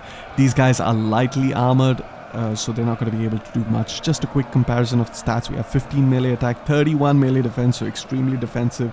Overall weapon damage of 32, 4 of which is armor piercing, armor at 43, our morale at 78, and we have the fear ability, I believe, as Seleucus, or not quite. However, comparison to the heavier spearmen that we are up against, they only have 7 melee attack, 20 melee defense, which is nothing to scoff at, but the buffs offered to us by Alexander just makes us a significantly better. I mean, look at our melee attack, it's more than double. Melee defense is at least 33% more. Of course, the armor is about almost double, and if you take a look at the light spearmen, they are even more easy for us to deal with. However, on the other side of the walls, of course, we have managed to scale the walls, and this is where things start to get a little bit sketchy. I have decided to attack this unit over here because that actually puts my shield towards the enemy archers so that they cannot shoot into my unshielded side. Yeah, definitely you want to deal with the spearmen first, and then you can deal with the archers, because archers are not going to be able to do too much damage to you. They're not really melee focused. So the main threat is, of course, dealing with the spearmen first, then turning around, dealing with the archers, and in that time you might have as well free up your other units so you can actually pincer the archer over here, cause them to retreat really quickly. Meanwhile, over here we are going to try to burn down the gates. Not entirely sure as to why I haven't yet started burning down the gates. I should absolutely do so. My pikemen are in pike formation. Sometimes micromanagement isn't on point, so you kind of tend to forget to do stuff like this, but it's really crucial to do this, because what that means is that the fighting on the ramparts is pretty much going to be extended for no real reason, and that will mean that the guys fighting on the ramparts are going to take a lot more damage. However, let's just fast forward. We have 8 minutes left into the battle. Nothing much to see over here. We're just waiting with Alexander outside the walls. We can take a final look at, of course, the victorious Alexander. Looking really nice. I really like the model that I made for this guy. It's so beautiful. Custom made, but some merged assets as well. So not entirely my work, but definitely, in a sense, entirely my work, because I've actually customized every single asset that you see on Alexander is a custom asset, from the skin to the helmet to the thorax and so forth. That being said, I think I even customized his shield. We can take a look at his shield. Yeah, there you have it. It's a very specific Macedonian sun type shield. So yeah, once again, very custom made. And you can see still not burning down the gates, so this battle is going to take a while. So I'm just going to fast forward into the future. I'll see you all in that future. Alright, here we are in the future, and I have actually done something very strange over here. I've still not burned down the gates. So I have actually used my Agarespires units to kind of attack. I kind of misread the situation. I thought I burned down the gates and the gates appeared open, so I kind of issued charge orders, but instead of charging to the gates, which are still intact, They are actually scaling the walls, and this is something you do not want to typically see because, you know, pikemen, as you can tell over here, are going to be extremely cumbersome on the ramparts. Not really good at fighting on the ramparts. Instead, they're going to be taking, you know, some missile fire. Meanwhile, our Aguirrespides as well as our Agrianians have managed to, you know, scale down the ramparts into the settlement of Pura, and we are starting to engage over here. So you can see it's a real slogfest.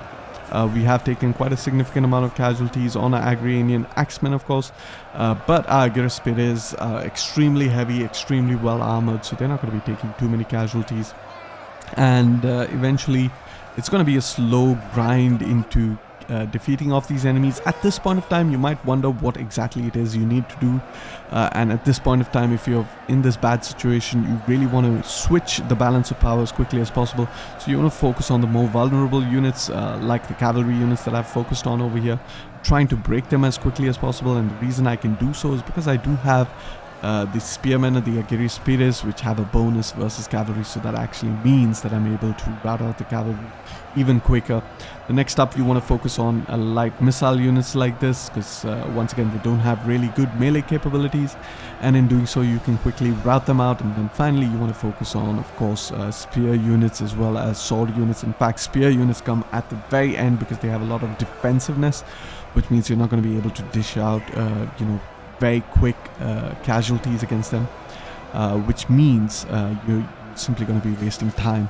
One of the most ideal strategies is to deal with the more vulnerable units first. Try to get them out of the battle so that you switch that balance of power as quickly as possible. But as you can see, the gates are still not burnt, not even damaged a slight bit.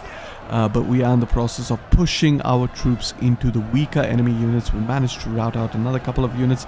We're essentially just ignoring the sword unit over here. As you can see, you know, we are really pushing into the cavalry unit as much as possible, and by pushing into the cavalry unit as much as possible, we're going to try to break them, rout them out as quickly as possible. And what that also does is it allows us to surround the sword unit over here, and in doing so, we actually kind of make them lose decisively as a result of it.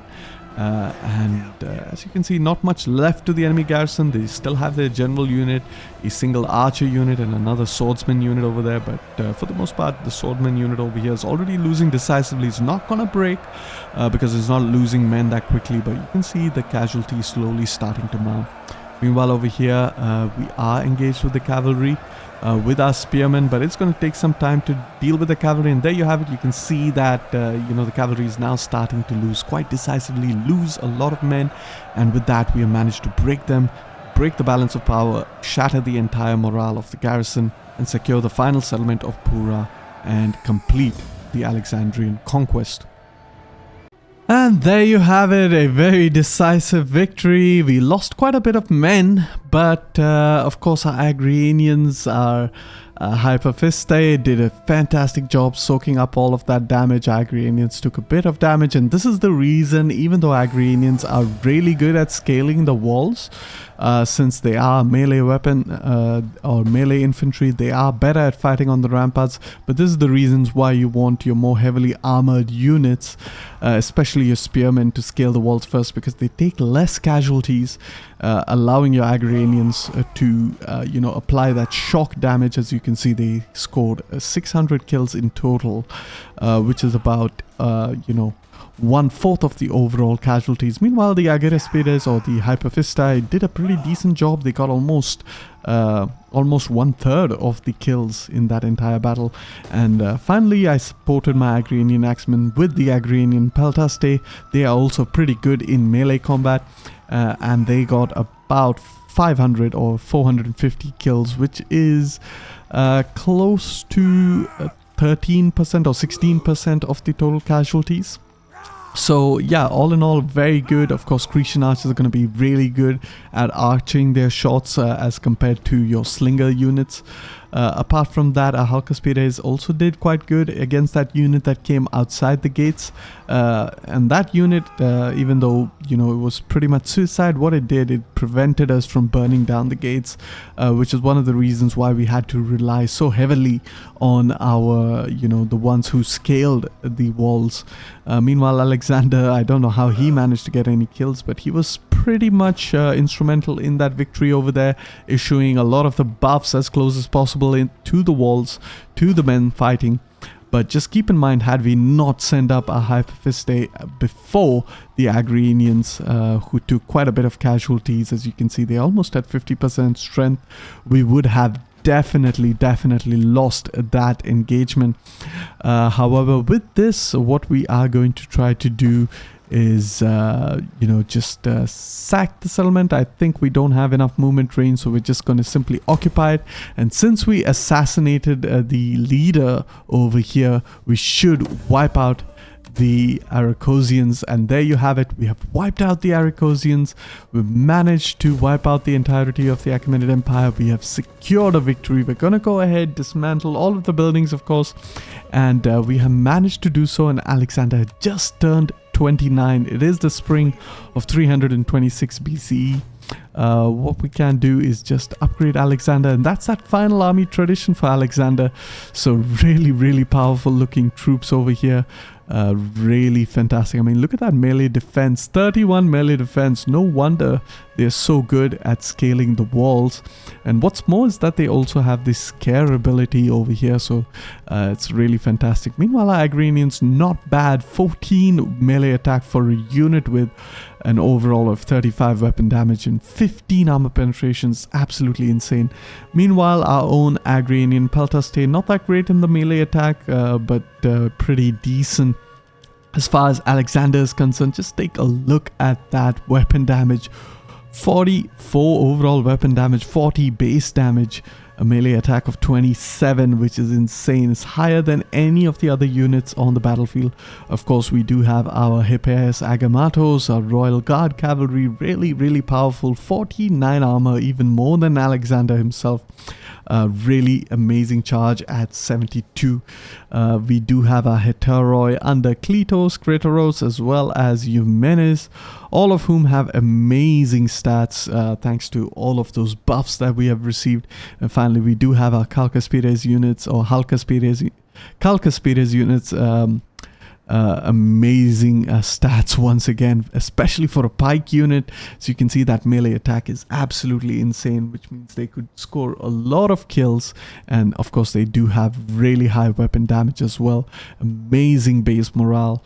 And finally, of course, let's not forget our Grecian archers as well as our slingers. You can see we have buffed them up, especially the Grecian archers, almost at 180 range, which is insane for Grecian archers.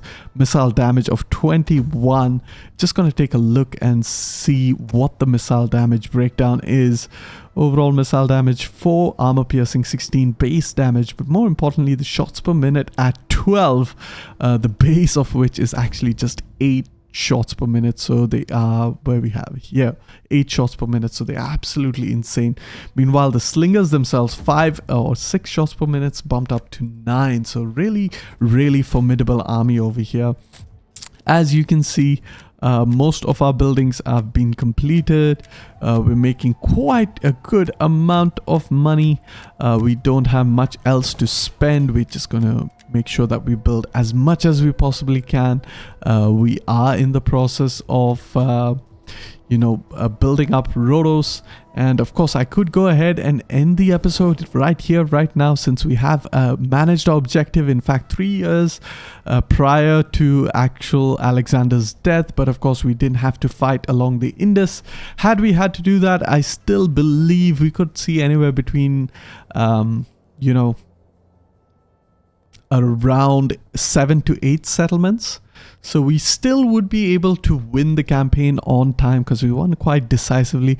But we have to factor in that, of course, a couple of or 2 more satrapies over here would have made the campaign incredibly difficult in the beginning, because that would actually be insane to have to fight another 8 extra armies in the beginning of the campaign. However, as the campaign progressed, as we kept pushing, we managed to significantly weaken the Achaemenid resistance, and we basically just mopped up all of the Achaemenid pockets of resistance in the east. However, I'm not going to go ahead and end the video right now. What I am going to do is I'm going to slowly march Alexander towards Babylon, which is his last known location, after which, of course, he died. So it's going to take a couple of turns. So I'm going to go ahead and end this turn, and I will see you all in the future when Alexander has reached Babylonia. And historically, he did try to make Babylon the capital, but we're not going to be doing that for now. Instead, we're just going to wait for Alexander to reach Babylon. Go ahead, move some of our armies all the way over there. We can level up the champion over here. A quick look at all of our provinces. Make sure we are not losing anywhere on a public order. Transoxiana is a little bit low on the public order, but it should do a lot better. And speaking of the public order, we don't have money. So what we are going to do is just cancel that over there and send the wife of Alexander to improve the public order in Transoxiana just a little bit. I think that's a bigger priority. Meanwhile, as far as culture is concerned, we are not going to be able to culturally convert everything. However, if we end the campaign at the time Alexander is 32, which is about the age at which he dies, I'm pretty sure we will be able to culturally convert almost all of the provinces, with the exception, of course, maybe Gedrosia, since we don't have a lot of cultural conversion, but we are culturally converting the province really, really fast. However, with that, let's just end this turn, and I will see you all in the future when Alexander is stationed in Babylon. All right, welcome to the future. We're just going to turn off all the notifications. We have a very good event over there. Meanwhile, our dignitary over here can level up. And we have some more dignitaries over here that can level up. So let's just go ahead, give them some abilities. And one more dignitary over here that can level up. We get that taxation rate. And we can focus on the cultural conversion as well. Apart from that, we'll take a look at all of our other characters, see if we can level up any. We cannot. And as promised, Alexander has returned back to Babylon. And what's more is that Ptolemy has returned back to Alexandria. As you can see, we have managed to conquer the entirety of the former Achaemenid Empire. If we take a look at our public order map mode, you can get a feel of what our empire looks like. Keep in mind, Armenia is our satrap, so that's kind of connected over there across the bottom end of the Caucasus Mountains. And yeah, as far as culture is concerned, we have cultural unison amongst our entire empire. Of course, Libya at 71 Greek, 80% Greek in Egyptos, Hellas, of course, at 100. 91 in Macedonia, Epirus, 96 in Thrace, 93 in Ionia. You can go ahead, upgrade that building. 84 up there in Paphlagonia, Pontus. Phrygia, Cappadocia is at 80. Meanwhile, Syria is at 57. 78 at Judea, 70 at Palmyra, 70 at Mesopotamia, 61 in Media, 50 in Parthia, 63 in Persis, 45, so we even managed to convert Gedrosia, guys.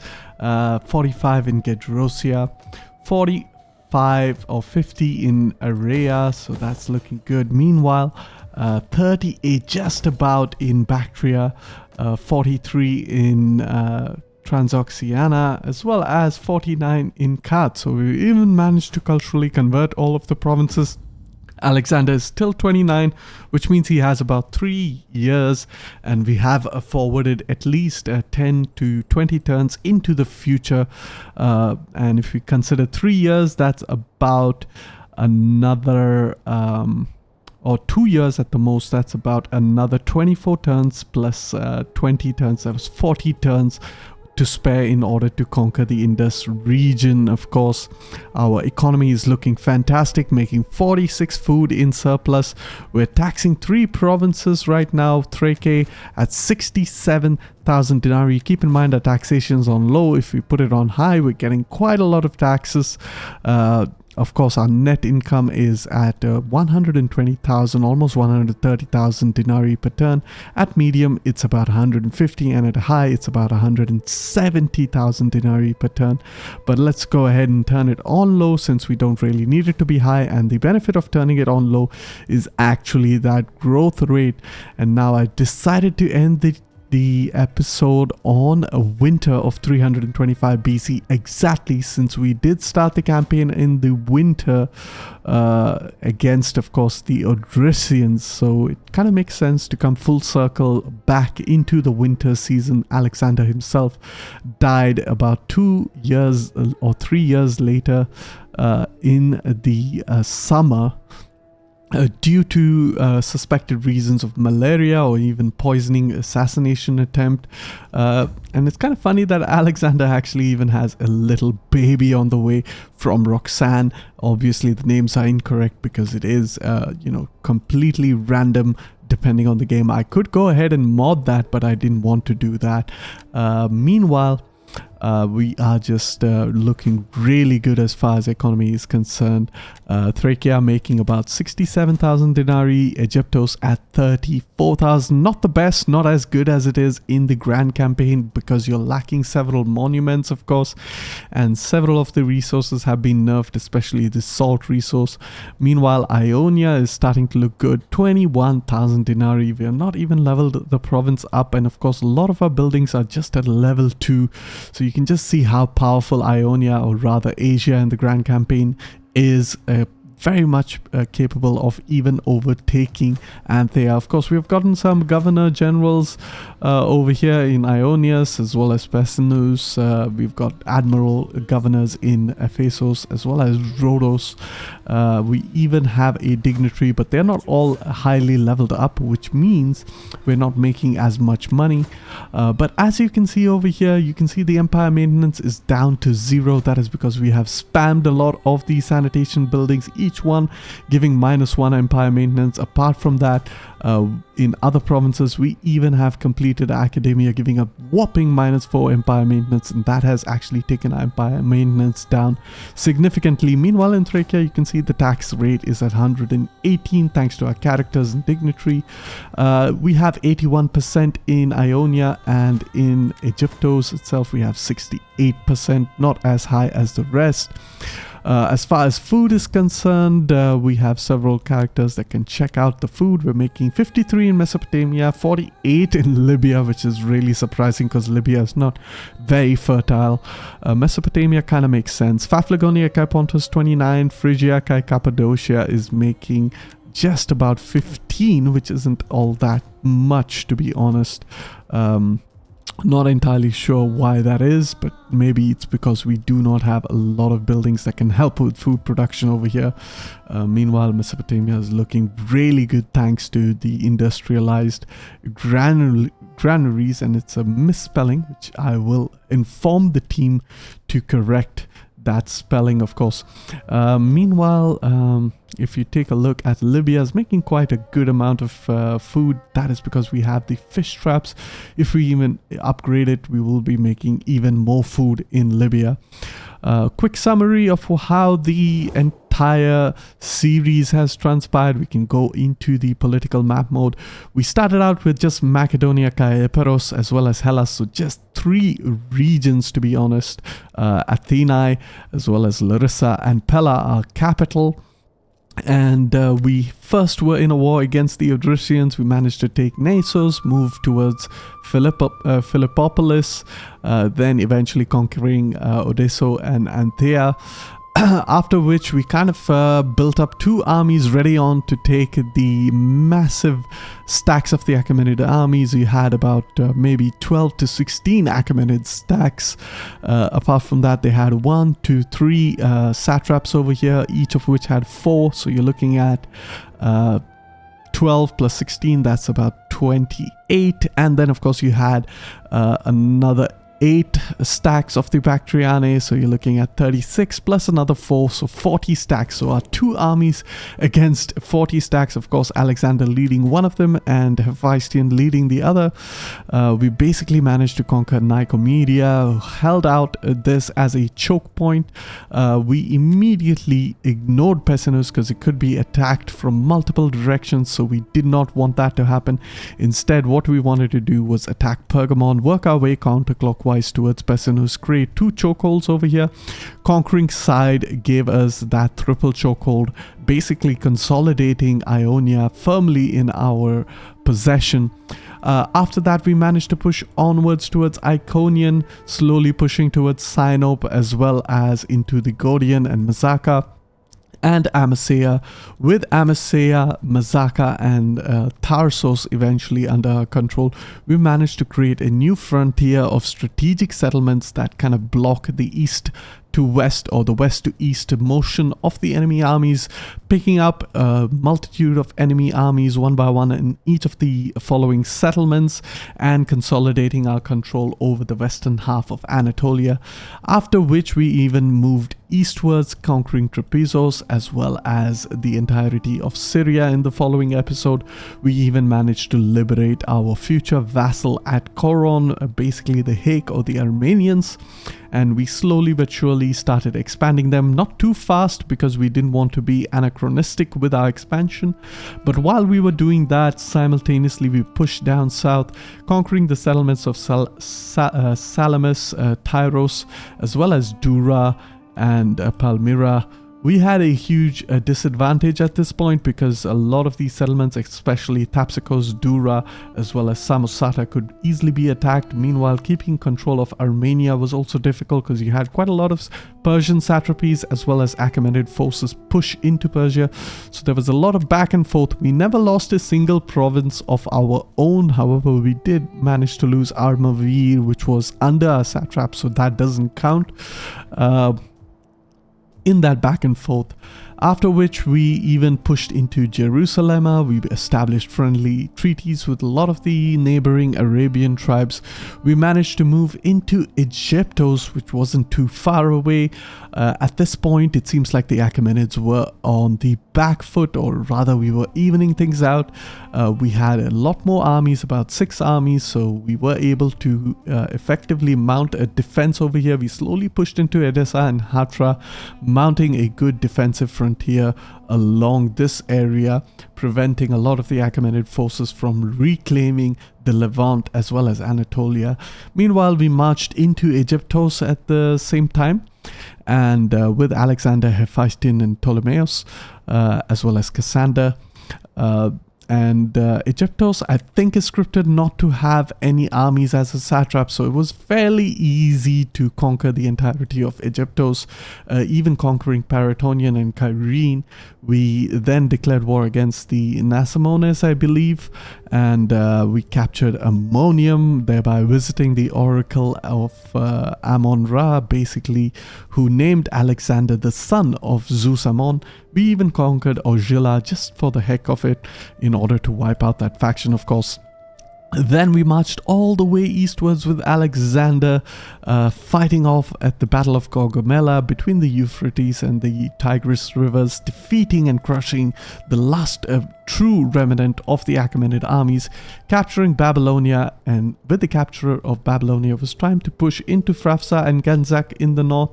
We then managed to move into Charax, from which we conquered Susa, Persepolis, and Gore. Of course, Persepolis unfortunately was razed to the ground, as was historical.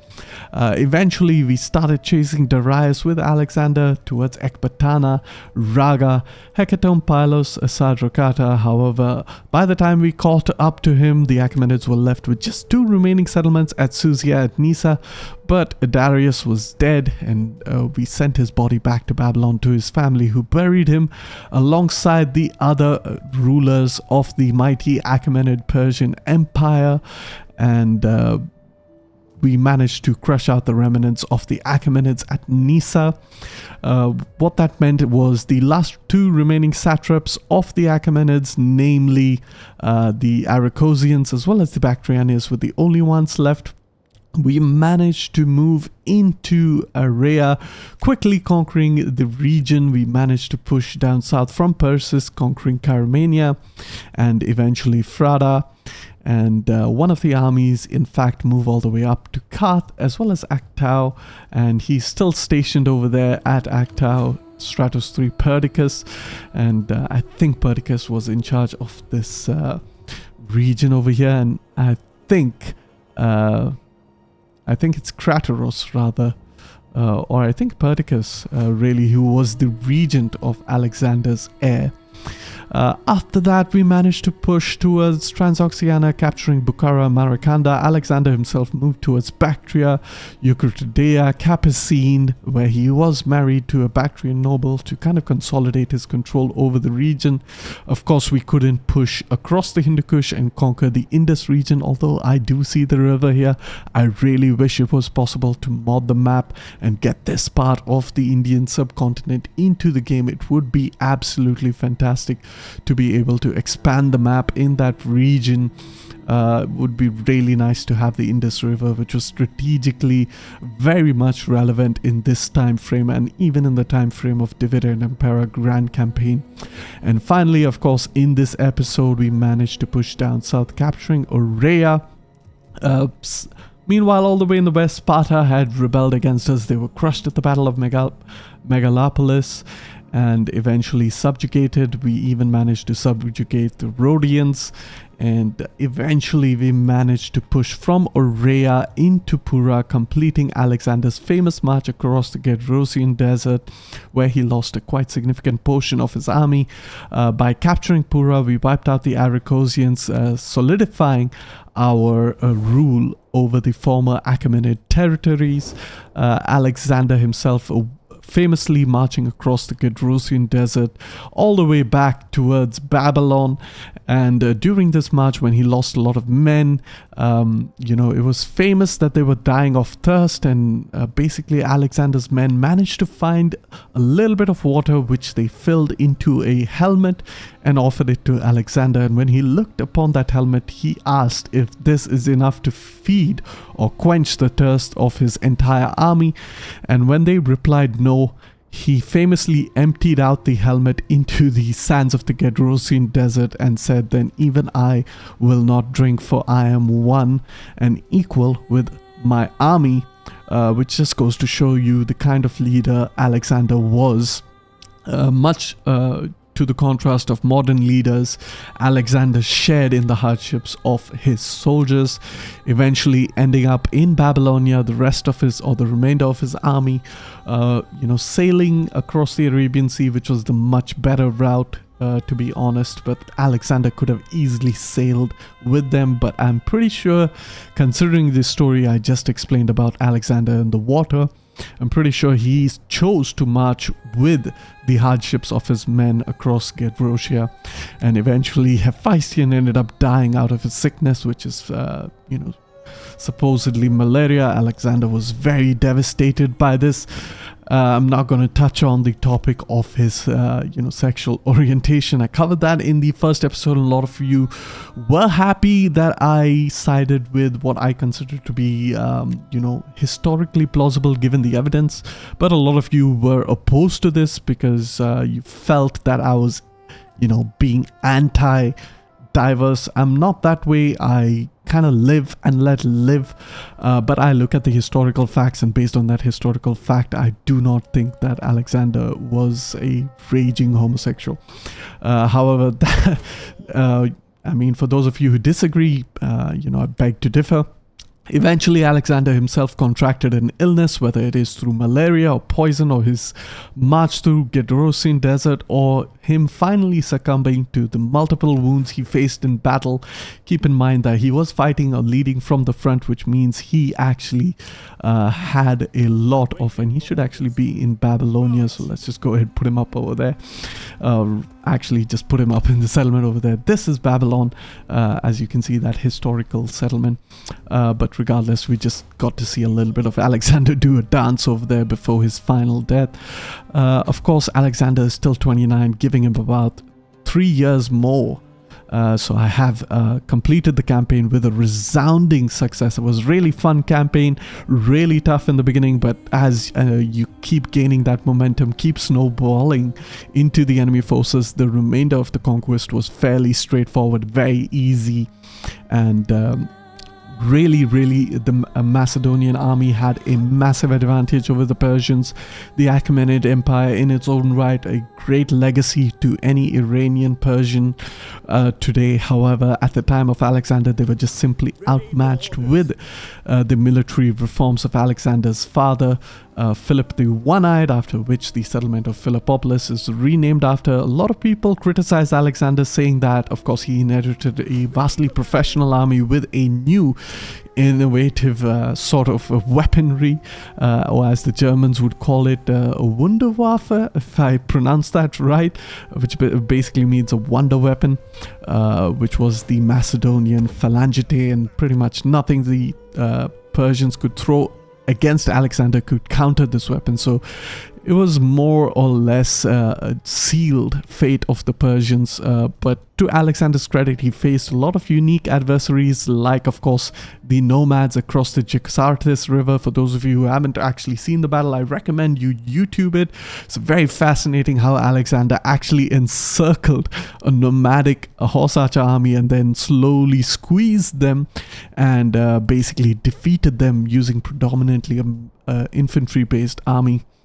Apart from that, he did conquer the Indus and defeated yet another unique, unfaced of, unheard of army, relying on elephants as well as bamboo longbowmen, famed by, a lot of Greek historians like Megasthenes, who said that these kind of weapons were even capable of, piercing the best of Greek armor. Keep in mind that India, unlike the rest of the world, had access to a lot of iron mines.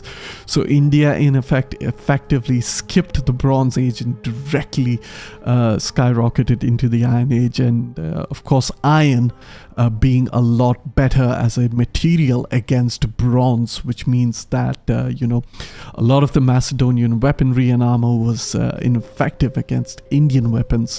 But regardless of that, Alexander did become victorious. He did march down southwards along the Indus, conquering Sindhu and Sovira regions before that famous march. However, with that, I am done with this series. I hope you guys enjoyed it as much as I enjoyed playing it and showcasing it.